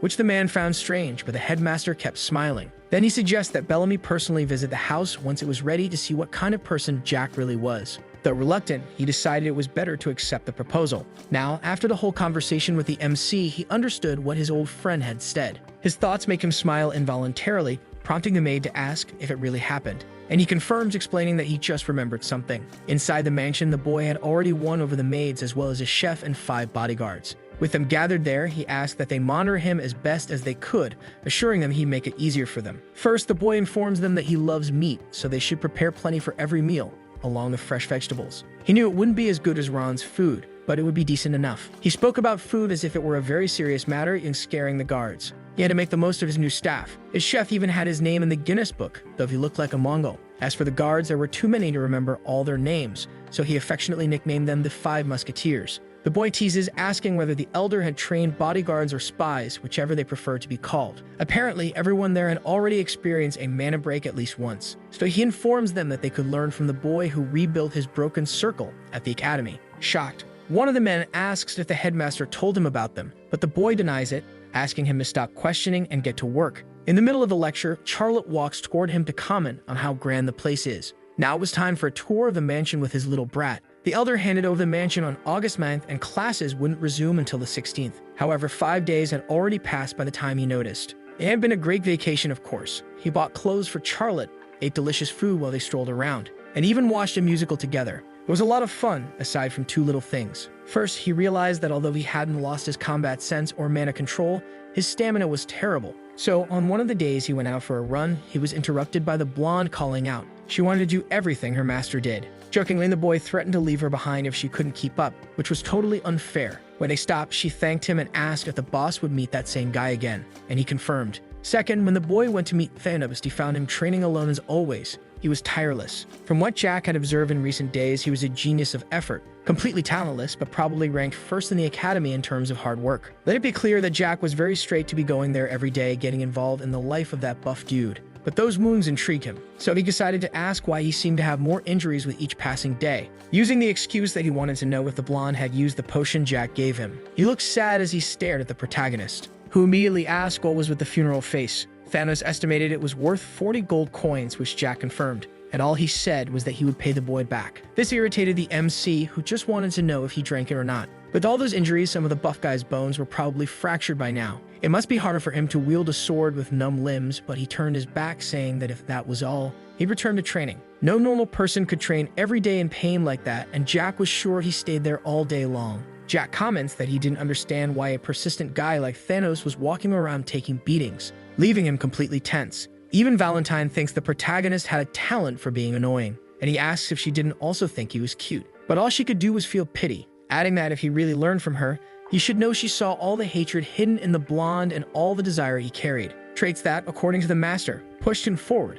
but those same things were also breaking the teenager. This way, he would regress soon. All those comments made Jack certain that the doll had seen enough to decide what to do about the situation. Thanos certainly had no talent, but even so, he was called to be questioned about why he was swinging the sword. Then he revealed that he wanted to become the strongest swordsman on that continent, which surprised the duo. Before he could explain, Jack burst into laughter in the most disrespectful way possible. Sad about his reaction, the muscular man asked him to laugh all he wanted if he truly thought his dream was that funny. The boy explained that he wasn't laughing at him and asked him not to take it the wrong way. He hadn't been able to figure out what he wanted at all, but now he understood. And he called him approaching, to ask if Thanos also wanted to become his little chick. Trying to be helpful, Charlotte ran over to the boys with a jar of water so they could drink. surprised by how close they were while talking. The blonde man became extremely offended by the boy's offer, who asked if he needed to repeat it. To make sure he heard right, he asked if he really had said little chick, which was the case. Then Jack repeated the question. He didn't really know what little chick meant, but it didn't sound like anything good.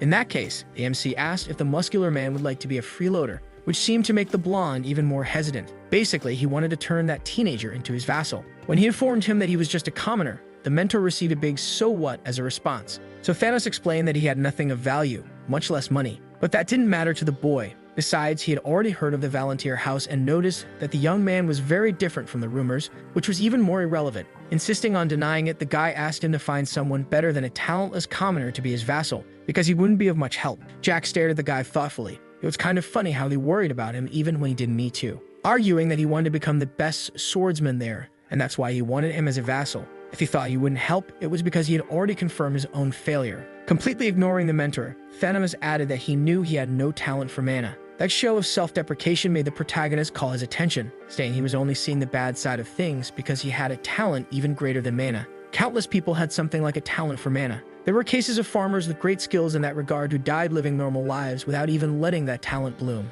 Even Jack had dormant talent in mana until he met his master. However, he knew the world he saw was very different from what others saw. He could see the mana veins floating in the air, the same mana that covered his body. But his younger self didn't know what talent was, nor did he have the motivation or thought to put effort into it. That never came naturally, but Thanos had both. That's why he said that not everyone was willing to work that hard. So he shouldn't belittle himself like that, because from what he could see, his talent was greater than anyone's. The words left the muscular man speechless, especially because before he could say anything, an idiot commented, "Wow, this beggar's making friends now." When Jack turned to see who had said that, he saw three brats who shouldn't even be there before the semester started, and the fact that they reminded him of his second brother was enough to make the MC disgusted. Thanos suggested that he leave quickly, being interrupted again by the leader of the three snotty musketeers in front of him. "This beggar must not have heard me. Didn't I tell you not to talk to anyone at the academy?" And he questioned how a mere commoner dared to challenge him, since he believed he had already been beaten enough. The muscular man stepped in front of the protagonist, who remained still,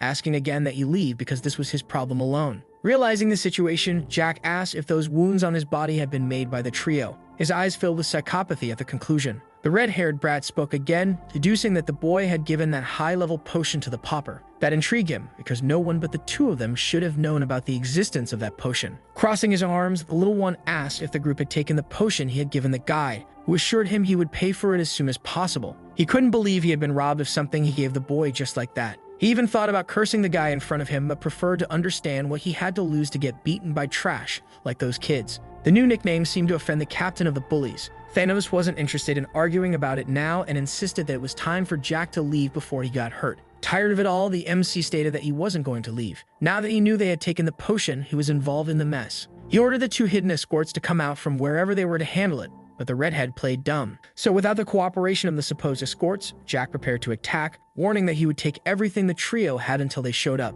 The kingdom of Teslan has 5 true marquises. Not the nobility granted to circle users, but true nobles who possess some wealth. Among them, the Herman House, which controlled the East, had a very problematic son who would soon graduate from the academy, Dietrich Herman. He had already committed every crime written in a penal code. He assaulted a maid at 13, became a drug user at 14, and lived only for pleasure at 15. There were rumors about him selling substances too, but his future was bright, as he was the heir of his house. So at the academy, surrounded by nobles who were sons of dukes, many watched over him so he could do whatever he pleased. That's why he created a little toy to pass the time. A commoner with no family name who, God knows how, was accepted into the academy. He caught him training alone by chance that day and, as usual, used him as a punching bag. However, amid the stomping, he heard the sound of a bottle breaking. And when he discovered it was a potion, he asked how a beggar commoner like him dared to walk around with something like that. Because of his arrogance, he decided to beat the crap out of Thanos, who didn't fight back at any moment. Back to the present, Jack was destroying all those brats, and Dario was already missing a tooth when he screamed, asking who the hell that boy was.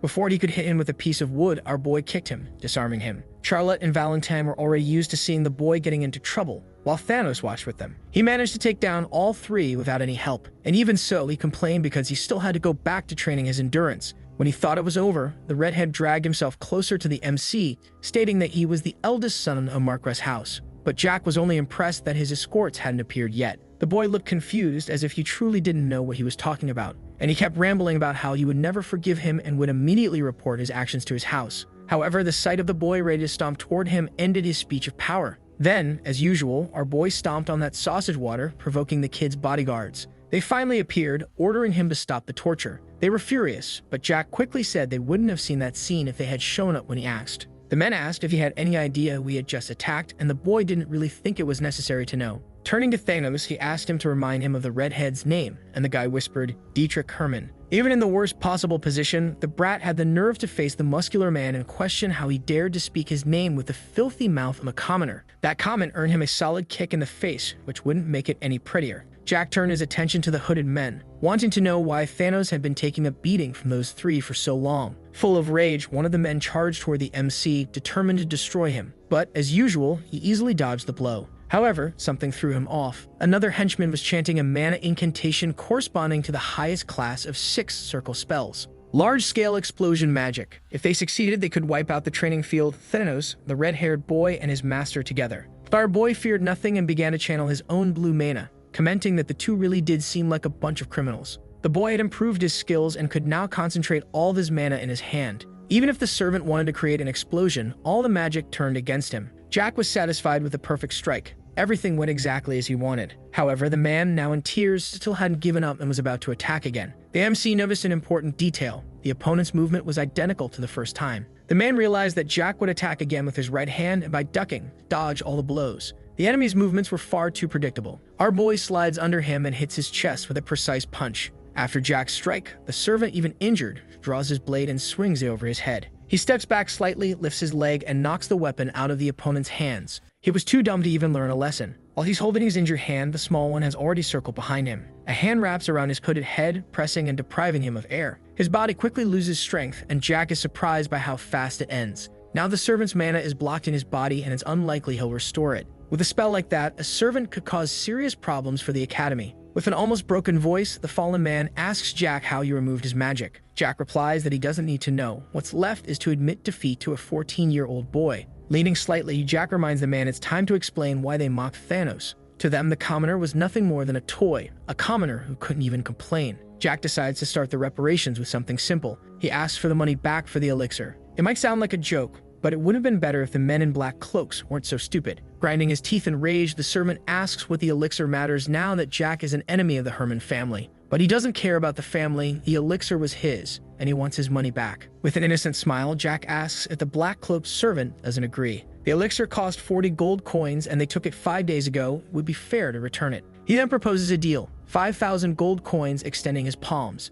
But where would men like them get that kind of money? They'd better pray they had something. Fear took over Dietrich when Jack sat beside him, but the boy told him to relax. The only condition is that he hands over everything he has, and even his teeth grind with humiliation. 2,000 in cash and 60 gold coins go into his pockets. Jack became a rich man in an instant. Mockery escapes his lips. How sad, Dietrich. If you didn't have money, things would have ended badly. It's time to ask who he is, since Dietrich had never seen him at the Academy before. Amused, Jack pats his head like a puppy, pleased by the question. It's a bit late, but it's time to introduce myself, Jack says, mentioning only his name. The reaction is enthusiastic, as everyone already knows who he is, as if he were a celebrity. I'm Jack Valentier, he says, and someone asks if he's Phelan's younger brother. Now it's clear what kind of friends his older brother, the idiot, had. Our boy doesn't usually lay a hand on children, but kids like him are the exception. With a single blow, he shoves his shoe into Dietrich's mouth, whose face fills with tears. You only have a last name. Without it, you're nothing in this world, Jack spits. The little redhead used the mana of high-level mages to transfer it to himself, but he's nothing but a coward. And he warns that he would have thrown them all into the Academy Lake if they were a bit older. Jack's face is furious as he tells them to remember his words and informs them that he lives in a mansion outside the school. If you want revenge, that's where you'll find me. But next time, I won't stop, he threatens. He removes his foot from Dietrich's mouth, noticing that the man had wet himself in fear. Calling the little girl, Jack invites her to go with him, and she agrees immediately. Passing by Thanos, he touches his hand and says the offer still stands. We have a great cook at home. You can eat meat every day, he jokes. Birds circle above the Academy courtyard, and Jack decides to go watch the fireworks festival. In the province of Invincible, the festival takes place 2 or 3 days before the start of the semester. It's a great opportunity to welcome new students even after an unpleasant day. The Academy gathers the Empire's elite, including emperors, dukes, and princesses, where graduating guarantees a promising future, though that status would soon come to an end. Kind of piece of meat, Jack reflects on the past 4 or 5 years. The name of the Teslan Empire was erased from the face of the earth, and he secretly hopes everyone dies soon. Charlotte enjoys the dessert while Jack's mentor pulls him out of his dark thoughts.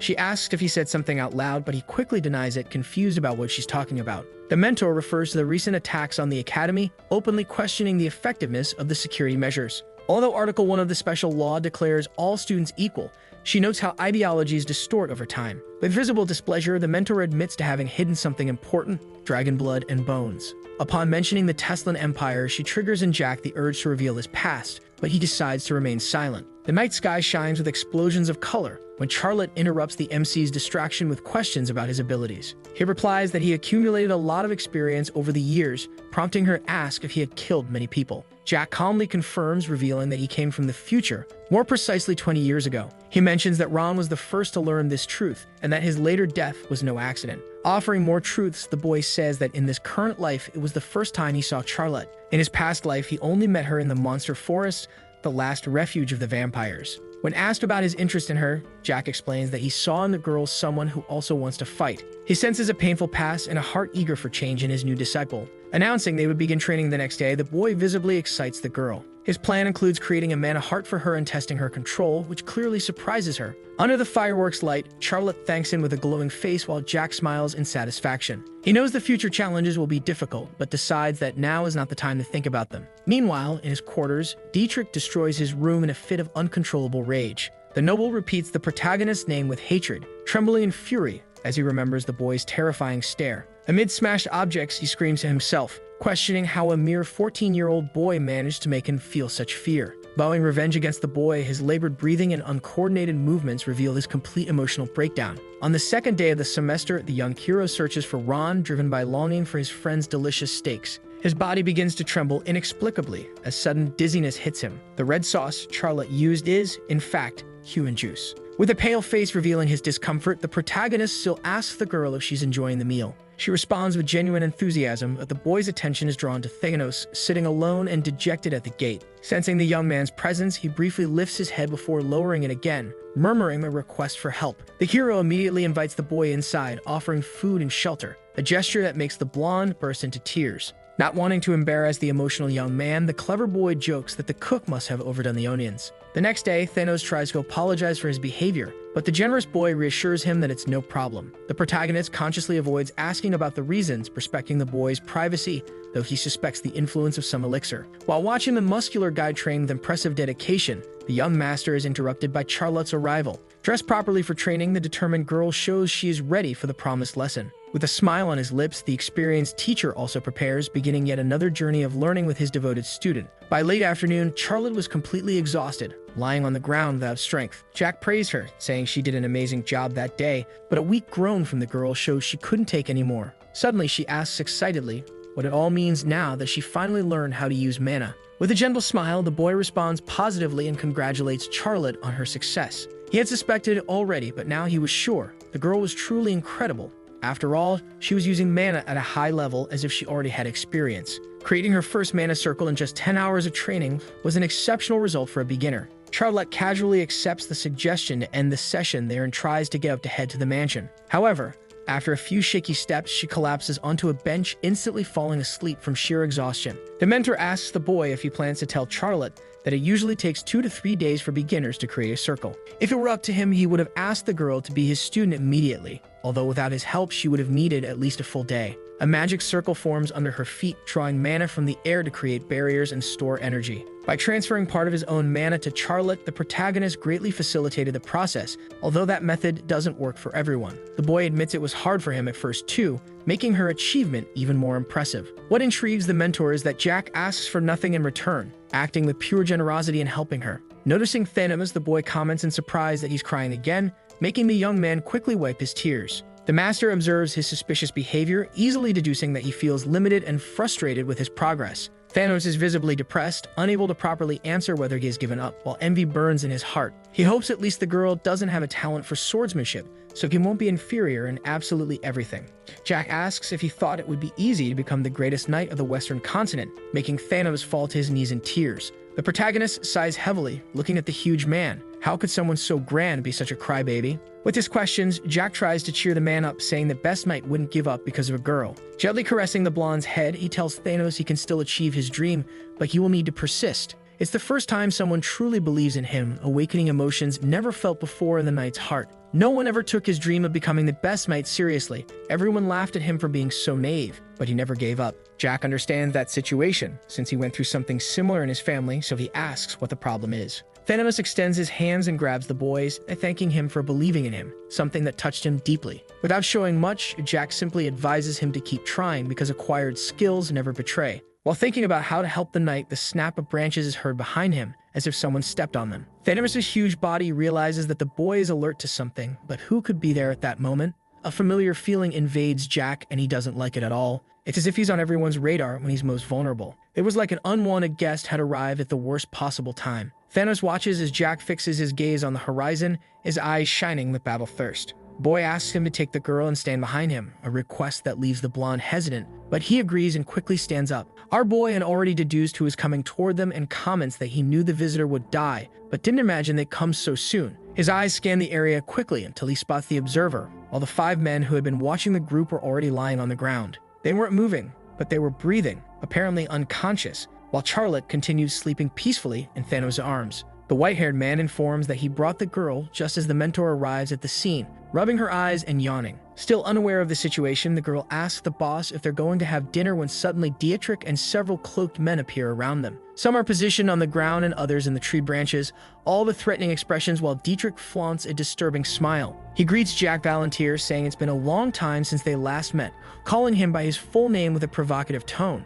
Jack had already channeled mana around him, assuming a defensive stance and warning Dietrich not to come any closer. The redhead was the future Marquis of the Great Eastern Province, so he knew well that this world is ruled by power, and that soon he would control his family's power. He questions why let Jack live, knowing he could cause trouble with the Duke of Invincible, but he has a plan. Dietrich claims that Jack attacked first and has witnesses, which would spark a conflict between the Herman and Valantier families. At his side is a man wearing a plague mask identified as Bentaman, master of the Pentanal Guild and a Ninth Circle user. As strong as Jack is, he couldn't defeat a master of the Ninth Circle, as Dietrich explains to the mercenary. His target was just Jack, but now the target is in open terrain near the mansion with Charlotte and Thanos. Dietrich asks if there's anything else the mercenary needs to know, while Bentaman confirms that the blonde girl is forming a mana heart. He sighs in relief, thinking it's great they stayed there for 9 hours, since the mana heart formation would take at least 2 days. Among his team is a cook and 5 servants whose locations have already been confirmed. They would be eliminated when ordered. They prefer to avoid direct conflict with the Invincible family, whose mates are busy with other matters. People near the property shout for water as a fire had started in the Duke's basement just before their arrival. Everyone is busy putting out the flames and won't be able to send reinforcements as the plague mask informs his men. Everything worked perfectly for them, and they are ready when Jack shouts that it's time to attack, initiating the mission. With a hand gesture, dozens of warriors charge into action, shouting advance, initiating a special order worth 500,000 gold. Dietrich proudly thinks Jack Baylor is finished when suddenly little Jack is protected by Thanos' broad back. The blonde asks the master to flee while he holds them off, his trembling hands barely able to grip his heavy sword. He thanks Jack for believing in him and takes the blame for the situation, promising to hold them back so they can escape. Their willingness to protect him is unexpected for Jack, who begins to smile, finding them adorably foolish. Where else would he find people like this, he thinks, feeling a warm emotion so different from his past life where he died alone. Pushing his shoulders back, he steps forward and tells them not to worry and to stay behind him, promising to protect everyone. With confident steps, he approaches Dietrich, thinking that if they want to die, nothing can be done.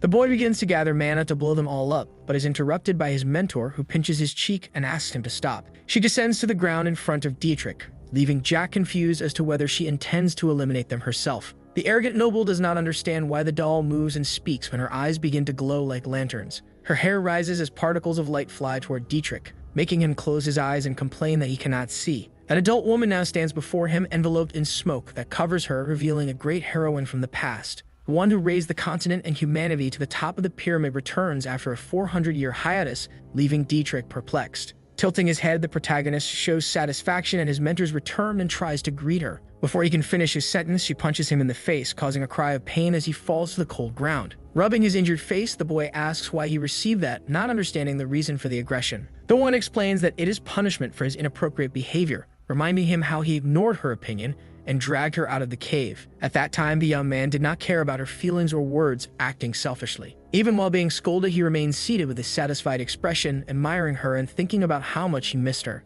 After agreeing with the punishment, the boy points to Dietrich and firmly demands that he hand over his coat. The noble clearly is not pleased with her request, but after being publicly humiliated, he relents and throws the garment. Carefully dressing his mentor with the coat, the boy comments that it's cold outside, showing concern. He states that he does not regret taking her out of the cave, holding on to his conviction despite the criticism. When asked again if he regrets his actions, he insists that he did what was necessary and that everything turned out fine. The mentor asks if he wished to die peacefully in that place, to which he replies that he knows her better than that. The boy argues that people are like animals following desires and that his master expected a different world. There is no distinction between humans and other races, and he knew she secretly wanted to leave the cave that day. His protector had made mistakes in the past, trusting those she shouldn't have, and ended up trapped in her own creation. Dietrich and his men show visible fear in the face of the situation, while the mentor seems to feel a debt to her pupil. The young man initially barely understands her words, thinking she only saw him as an annoying child. Happy to hear what she said, he accepts the disguised compliment, watching as black smoke begins to swirl in her hand. The woman powerfully gathers mana, apologizing in advance for what she will do since they came to kill her student. Dietrich, in a panic, orders his men to attack immediately, not understanding the danger they face. The master recites an ancient spell as black resin drips to the ground and stains the sky, distorting the surrounding reality. The protagonist can barely see the mercenaries through the purple mist gathering above the woman's head. She continues the incantation, announcing the return of the resin to the world as a shadowy skull appears behind her. Somewhere far away in the Tulkun Empire, the master feels a sudden disturbance, as if he had experienced that unpleasant sensation before. For a moment, he wonders if it was just an illusion. Something is clearly wrong with the flow of mana around him. In the Black Sea, intense discussions take place among hidden figures, completely certain in their convictions. The past and present soul energy are undeniably identical, belonging to Valentine Milos as evidenced by the magical traces. The dragon still carries in his chest the wound left by that woman, whose memory haunts the cloaked man who tries in vain to forget her. The admirable longevity of the woman who has ruled their world for 410 years defies all logic, leaving them perplexed. The protagonist's amber eyes reflect the mentor's spell as the black tar transforms into a skull that opens its jaws. The piercing scream of the skull hits Dietrich and his group, where only the mage's black silhouette with flaming eyes can be seen.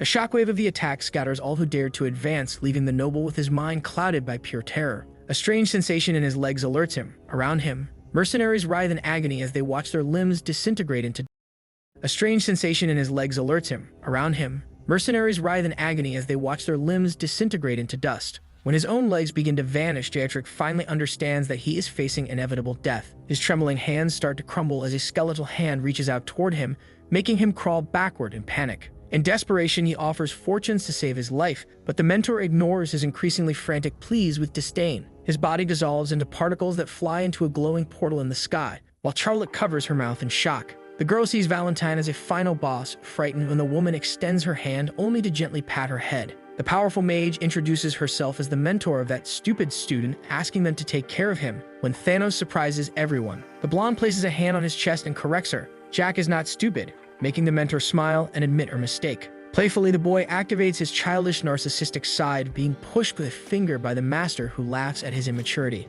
Before they leave, Jack tells Charlotte to drink his juice stored in the kitchen and asks Thanos to take care of the unconscious ones. When the little vampire complains about pain in her legs, asking to be carried, the blonde sighs but eventually gives in. As they say goodbye, the protagonist comments on the loyalty of his friends, smiling before asking the mentor about the important matter. Valentine Milos stands before the protagonist with a serious expression, revealing that she has reflected deeply on his earlier words. She asks if the boy has already forgotten what he said to the man, even though she was present during the entire conversation through Charlotte's arms. The mentor had heard everything about dragon blood and bones, raising suspicions about a connection to immortality research. Her expression shows concern as she considers that the heterogeneous experiments may be an extension of those forbidden studies. The boy nods in confirmation, stating that she is on the right path with her logical deductions. He explains that humanity's desire for eternal life has always been accompanied by the wish to maintain youth and health. During archaic research on immortality, an elderly scientist proposed a radical approach. Instead of living forever, why not live like dragons?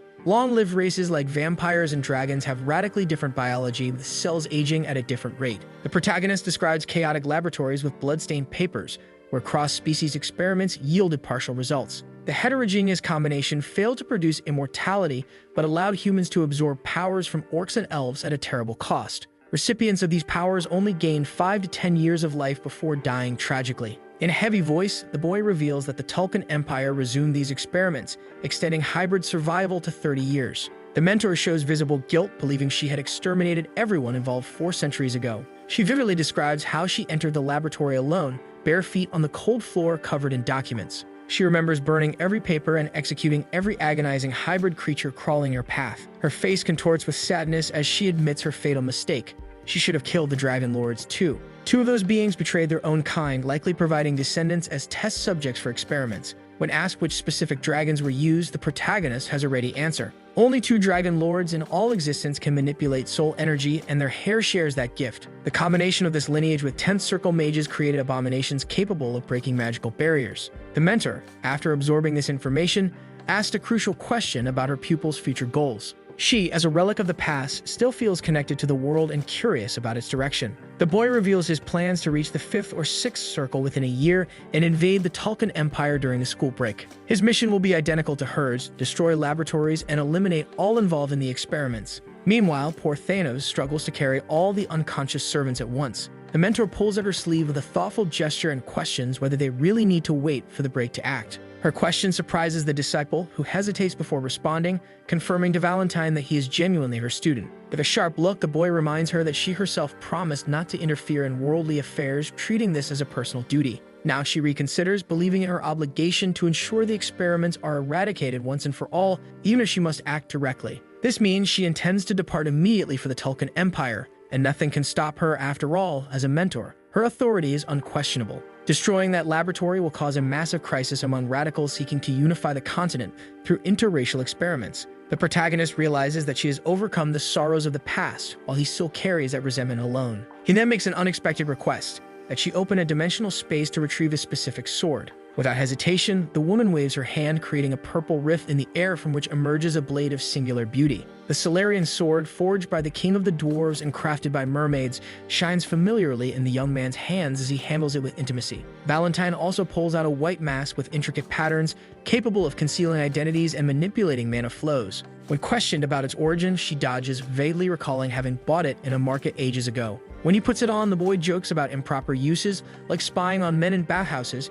receiving a punch on the head for his insolence. Upon providing teleportation coordinates, his face lights up with recognition. They point to the former capital of the Gunnar Empire, the mentor's homeland 4 centuries ago, now in ruins, housing the secret laboratory beneath a historical landmark. As she opens the portal, she extends her hand, asking if he's ready, receiving an enthusiastic laugh in response. The scene then cuts to a distant laboratory, where a scientist boasts about praise he received from Hanks Beckerman himself. The doctor shows nervousness when questioned about human experiments, defending himself with promising results in animals. His explanation about cellular activation is interrupted by an authoritative gesture. Hanks only wants to know when it will actually begin. Rubbing his hands anxiously, the scientist claims he urgently needs test subjects with magical talent. When asked what he will call these hybrid creatures, he answers without hesitation: Half-Bloods, a name that makes Hanks smile in satisfaction. Before leaving, the protagonist turns and questions the doctor about any appointments scheduled at the location. The scientist, rubbing his chin thoughtfully, denies any planned meetings as the two stand face to face. Hanks senses an unknown flow of mana, and before he can identify its source as the master, the ground beneath his feet begins to tremble. The next moment, the floor violently collapses, with Hanks reacting at the last second as furniture flies in all directions. The noble tries to defend himself with magic, but the doctor's screams echo through the place. His protection is useless against such force. Blood gushes from his mouth as he tries in vain to comprehend the situation, with Hanks' servant asking if the attack is over. The warning comes too late as new flames emerge, threatening to consume the unprotected doctor caught in the line of fire. Hanks, his body trembling from the effort, conjures one last magical shield before being violently thrown back. His shield holds, but the impact leaves him coughing up juice that splashes in all directions as he clutches his chest. As he turns his head, he sees the lifeless body of the doctor responsible for the experiments on the torchlit lower floor. The scene is macabre. Dirty bodies fall to the ground, fluid continuously dripping over the stones. The protagonist points in horror to the chained dragon, whose juice drips incessantly, awakening his murderous fury. When asked about his plans, he smiles with satisfaction and asks to take control of the situation,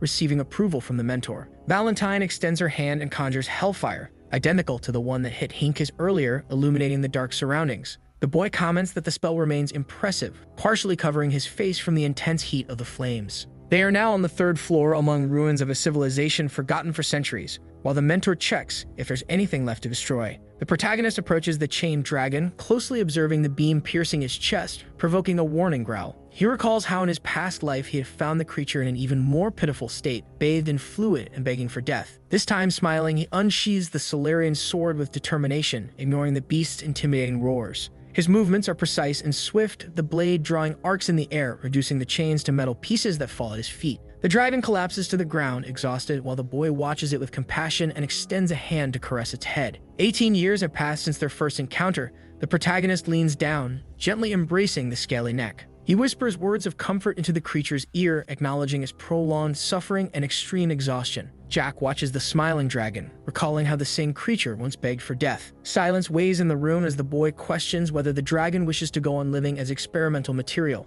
Abandoned by its own parents, its wounded paws pierced with stakes, the creature is nothing more than valuable livestock. Tears stream from the dragon's eyes upon hearing how its skin was used for armor and its blood for cruel experiments. Jack continues, describing how constant torture would drive the creature mad until it lost all will to live. He offers an alternative, a new beginning in a distant place, where the nameless dragon could own its destiny. With a weak voice at first, the dragon begins to murmur, until letting out a powerful roar, declaring its desire to live. The boy contrasts this scene with his past, when he had to kill a previous version of this creature out of mercy. As he proposes to take it home, Jack turns to the mentor, who responds with silence and a nod, also captivated. The moment is interrupted by Hanks, whose furious voice makes the dragon tremble in fear upon recognizing his tormentor. Ignoring the threats, the pair continues their conversation as if the noble didn't exist, further inflaming his rage. When Hanks advances with 10th circle magic, Jack merely smiles, provoking greater fury in the man who considers himself the strongest. The boy's expression shifts to a murderous gaze, releasing energy pressure that makes the adult instinctively retreat.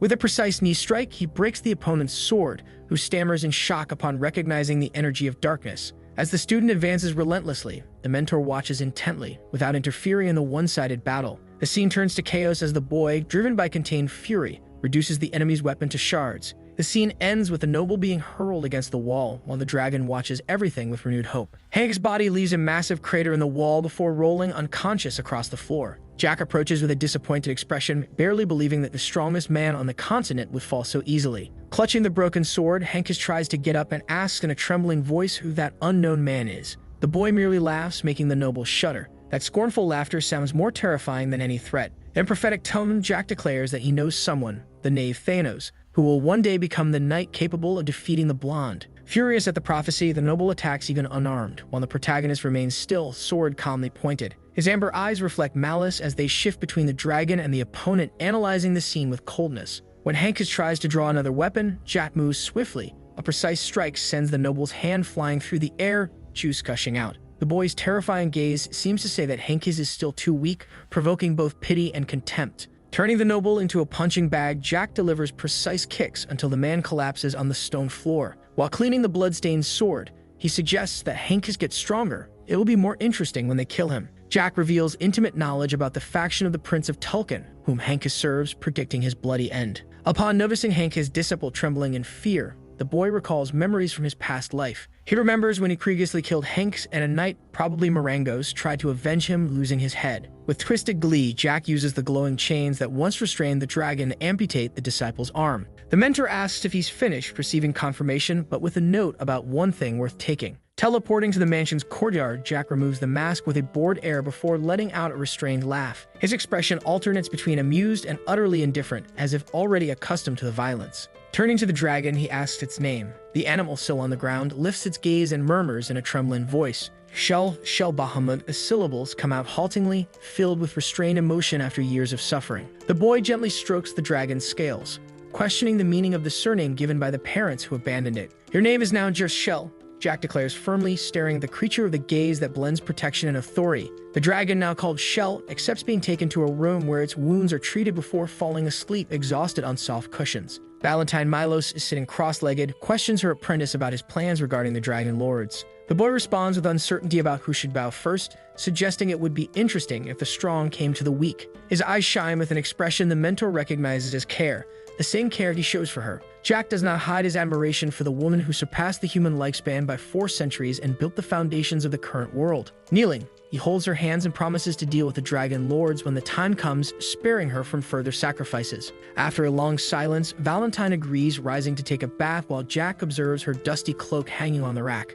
When he sees her return from the bath with damp hair over her shoulders, the boy showers her with compliments, receiving a recommendation to bathe as well. Upon removing his shirt, he reveals a child's torso marked with scars, using elixir to heal recent wounds, already showing some dependency. When asked about his plans for the night, he sits on a chair by her bed, responding evasively until he notices her concern. Momentarily turning into a whining child, he exaggerates his pains, revealing that Ron told him how she watched over him for 3 days. Now it's his turn to care for the mentor who always loved to sleep, watching her peaceful face as he covers her with a blanket. In the silence of the night, he reflects on what it would have been like to meet her 400 years ago when she was born, a thought that makes him blush. Kneeling on the bed, he gazes at the one the world calls a terrible necromancer, but who to him is the most beautiful sight. Many hours before the current events in the dungeons of the Duchy of Ulz, a shackled man questions the Lord of the Tower whether it was wrong to have spied on the leader for 10 years. The leader always showed care and affection for him, making the betrayal even graver in the eyes of the Tower Lord. The prisoner smiles insolently despite being bound and without his man of circle, showing inexplicable confidence. He taunts the Tower Lord, asking whether he truly ignores the truth or merely pretends not to know. Brutus suggests they reflect on the last 10 years, questioning why so many 10th Circle mages abandoned the kingdom. The tone becomes serious when he mentions the false pretenses used to recruit mages supposedly to clear monster-infested forests. The Tower Lord threatens that the prisoner will talk once the torture begins, but receives only hysterical laughter in return. The prisoner's confidence raises questions. Why had he not been tortured already if he was considered a traitor? His untouched appearance after 5 days in prison contrasts with the treatment usually given to the kingdom's enemies. The Tower Lord begins to wonder whether the kingdom itself is already corrupted from within as he ascends the stairs, disturbed. 4 hours later, a mysterious fire breaks out in the dungeons at the exact moment Dietrich plans to attack Jack. Upon arriving, the Tower Lord finds only ashes and assumes Brutus burned to death. The next morning, the presence of the dragon shell causes mixed reactions among the protagonist's allies. Charlotte shows discomfort upon seeing the creature, while Thanos nervously points and asks if it is really a dragon. The protagonist explains that Shell is different from the monsters they know, trying to calm everyone down. The dragon appears frightened, trembling like a cornered animal, until the boy soothes him with a gentle touch. He assures Shell that no one will hurt him while reflecting on how established truths are not always absolute. Indeed, an ordinary sword would never be able to wound a dragon, as these terrifying creatures are called blessed beasts for a reason. Most likely, it was Hannes Beggar who used Shell's body for cruel experiments, but the protagonist did get payback with a kick. Naturally, the dragon now fears the boy after witnessing what he did to his tormentor, looking at him with strangely reverent eyes. The boy reflects that Shell seems to see him differently now, as if his appearance had changed after sleep, though he still considers himself attractive. As he removes his hands from the dragon's face, the boy notices how the creature bows its head in submission, a stark contrast to its past existence. In his previous life, Shell was so broken he merely lay in puddles of fluid, without strength or hope, though the current situation isn't much better. The protagonist feels deep pity as he strokes the scaly face, estimating that the dragon is about 8 in human developmental years. He ironically realizes that only unhappy and needy creatures seem to gather around him, forming an involuntary circle of the downtrodden. The mentor then channels healing magic into the dragon, leaving the 3 onlookers in awe as they watch its paws regenerate within seconds. But the process doesn't end there. Valentine continues the transformation, causing Shell to scream in anguish as his limbs twist into a human form. Emerging from the metamorphosis is a delicate-looking girl, making Charlotte cling to Thanos in fright as the mentor smiles in satisfaction. The protagonist can't help but lose his gaze in the mentor's new form, who quickly brings him back to reality by reminding him of the semester ceremony. He warns the now human Shell that they'll return soon, instructing her to rest while remembering to ask about dragon diet. Upon mentioning meat, the girl's eyes light up in recognition, prompting the boy to order the cook to prepare a good steak. Before leaving, he suggests she enjoy the view from the rooftop if she gets bored, thinking about her future as she waits. Flashbacks from a distant past come to his mind, when the Academy was founded in the newly created Kingdom of Teslin. The director gives an unexpectedly grim speech to the students, warning that even powerful kingdoms decline, differing from the optimism the protagonist remembered. His talk about hidden shadows and internal divisions seems prophetic, especially after the destruction of the laboratory the previous day. The old man clearly possesses insider information, possibly from Brutus, as he describes how radicals from the 10th Circle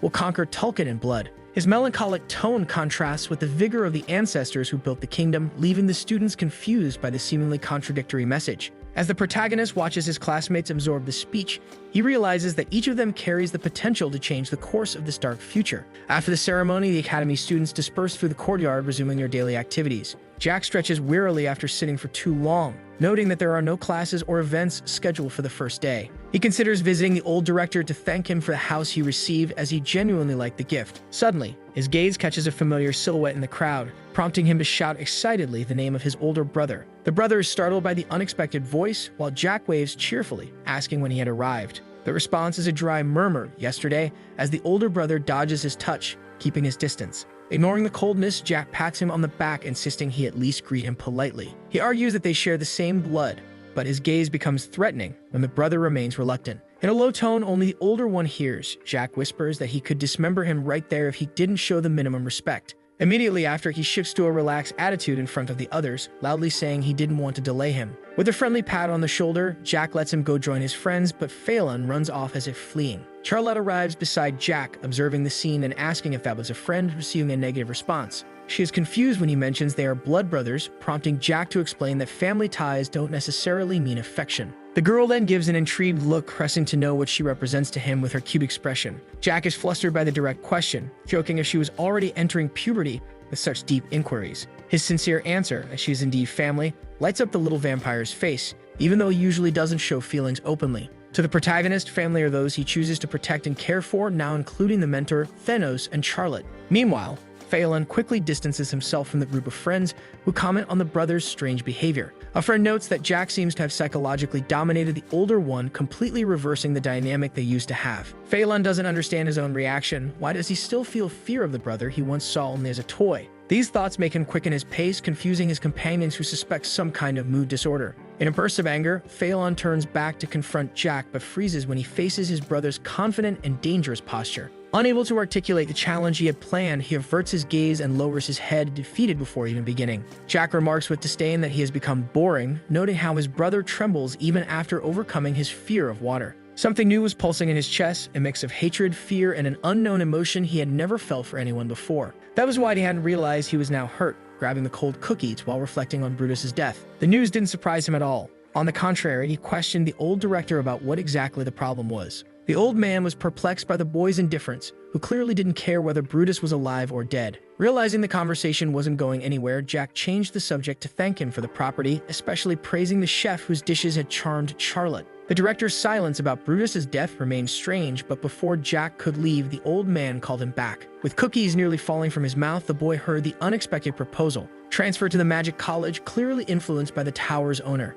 Jack revealed he never intended to attend regular classes, but the director warned about changes in academy rules next year. The old man proposed a deal. If he switched to magic, his course load would be reduced, but Jack insisted on only 1 day of classes per week. After negotiating, they settled on 2 days, with the boy making clear that he only wanted the diploma, not the knowledge. His true motivation came to light: to access the academy's treasure, where 400-year-old magical weapons were kept for graduates. Although he doubted the sword he needed was still there, Jack considered the possibility of Bellamy Craig forging a superior weapon. Realizing that both Bellamy and the director wanted to recruit him, Jack found the situation amusing. He was not subordinate material. When the director suggested he could make him a marquis if he proved his talent, Jack burst into laughter, clutching his stomach. After calming down, the boy politely declined the noble title. Becoming a marquis had never been part of his plans. The boy wants to leave, but the old man calls him again. He apparently knows something, as he asks if any incident occurred in the village yesterday. Recalling the servants passed out on the floor, he claims that nothing happened.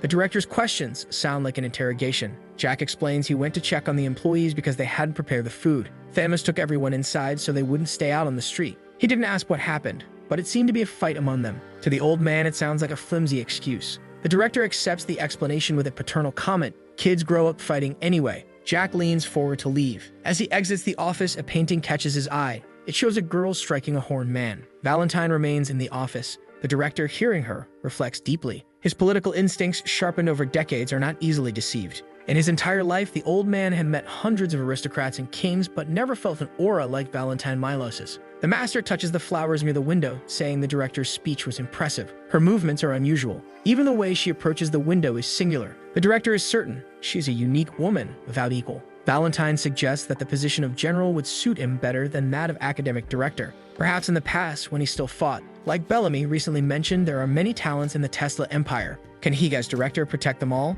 Her majestic gaze captivates the director. She asks if he has thought about it. Lost in his response, he is interrupted. The door bursts open. Jack has returned to fetch his mentor. She complains about the oaf, saying she was already leaving. The boy justifies that he was worried about her delay. On the streets, Valentine draws all eyes as she passes. Vendors offer bread and tea, but she declines with creative excuses. As of today, I'm allergic to flour. I've had enough tea already. The refusals disappoint the merchants, but she seems used to such attention. Perhaps the director wanted to make her his student. It's all written on his face. Suddenly, Valentine asks a strange question. Do you trust Director Rommel? The answer is clearer than ever. Jack trusts no one except his own people, his so-called family. Valentine should be concerned. They and the old director have a different relationship based on mutual necessity. The mentor fully understands that he would never allow himself to be used as a pawn in this game of interests. They came because Jack brought her, but she still doesn't understand the purpose of this visit to the place in question. Their destination is the Alaids Guild, a strange place for their goals, considering the main target is Jack's money. This is the guild of mercenaries and hunters, where any service can be hired for the right price. The boy knows that a mage from the Ninth Circle would cost much more than it seems, probably the same as what Dietrich paid. But what happens when both the contractor and the executor die? That's exactly the reason for their visit. A friendly attendant receives them, addressing the mentor first, but Jack takes the lead in the conversation. He asks to speak to the manager, demanding that all the money be returned, accompanied by a coded message. Last night, Ninth Circle, assassination. These words make the girl go pale and let out an involuntary scream. The colleague beside her quickly covers her mouth when she almost says Jack's name, to which he reacts with a sharp smile. Why would she recognize him? His gaze becomes threatening as he leans over the counter, approaching dangerously. The girl then blurts out the name Dietrich, prompting her companion to try calming her down, but the trap was already set. Jack realizes Dietrich's stupidity. Instead of confronting him directly, he used the guild as an intermediary. The situation has completely changed. The staff now tremble, unable to provide useful information under pressure. The boy gives a 5-minute ultimatum to bring the leader, flipping in Hardglass as a countdown. If time runs out, he will erase the Alaids Guild from the map regardless of its reputation or influence. Valentine seems confused by her pupil's determination to destroy an entire established organization. Jack explains that many of these guilds in the Empire are mere intermediaries, not truly independent institutions. His real motivation is to find out who Dietrich hired, but the attendant's reaction has already revealed a lot. She clearly recognized him and was shocked to see him alive, a sign that she knew about the assassination contract. Using a guild to kill an aristocrat is like announcing the crime to the world. That's why Jack thought Dietrich would act personally. Everyone in the guild looks at him as if seeing a walking corpse, including those who refer the job to Dietrich. The office door opens, revealing the manager calmly eating grapes until he hears the news of the visit. His expression twists upon hearing Jack volunteer, his eyes darkening in disbelief. How is he still breathing? The attendant, clutching her dress nervously, repeats the boy's threats about annihilating the guild in 5 minutes. In 34 years of his career, the leader has never faced a situation like this. The Pentanal Guild, the Plague Mask Assassins. They never fail. Their leader is a mage of the Ninth Circle, yet the target is still alive. There is no time to deliberate. When the Hardglass sand is almost gone, the leader finally appears, nervously rubbing his hands on his pants. He introduces himself as Avero, leader of the Alaids Guild, offering apologies for the delay with a voice trying to hide his fear. The two sit face to face, with Jack politely refusing the tea offered and going straight to the point. The guild leader, Avero, asks with false innocence what business brings the young gentleman there. Could he be interested in making a request? Jack crosses his arms and explains that this is only the beginning of the conversation. His sharp eyes already notice the gleam of greed in Avero's gaze as he thinks about the money involved in this little visit. But the leader's hope vanishes when Jack calmly mentions the attempted assassination against his life a night before. He directly questions whether a contract to kill him was made through the guild, something that Avero confirms without hesitation, since imperial law protects guilds as legal intermediaries in this type of process. Jack understands the system. Mercenaries need work, clients need willing hands, and the guilds connect both for a fee. Arabs is one of the largest organizations of its kind in the Tesla Empire, with rumors that its true leader may have ties to the imperial family. The boy then asks the crucial question: how much was his life worth on the black market? How much did Dietrich pay for the service? Avero stammers that they don't know the exact value, making Jack frown. He didn't come to hear evasions. He wants concrete numbers. His furious gaze makes the leader sweet cold. Jack hates repeating orders, and he's already losing patience with the evasions. Valentine watches everything with a scowling expression, while Avero tries to divert the subject to contracts, legal clauses, and commission fees. The boy interrupts with a kick that nearly hits the leader. He didn't come to do business, but to collect a blood debt. Those involved in the plot are already dead, but the contract money is still in play, and Jack wants every coin returned. He gives an ultimatum. Avero has 1 week to return the full amount paid by Dietrich. A single missing gold will mean the end of the guild. Before leaving, Jack issues one final warning: no cent is to be diverted as an administrative fee. He'll know if there's a discrepancy. Avero remains silent, but his pale face shows he understands the gravity of the threat. There is no room for error. As they descend the stairs, Jack comments to his mentor that the conversation was productive. He will conduct his own parallel investigations. Back in the room, the staff crowd around the leader, who collapses onto the couch in despair. Between groans, he regrets having accepted Dietrich's request. Aristocrats killing aristocrats always bring trouble. His cry of regret echoes through the guild as he realizes he messed with someone far above his level. So the video ends here. If you don't want to miss the next part, activate the notification bell, and see you next time on Tob's channel.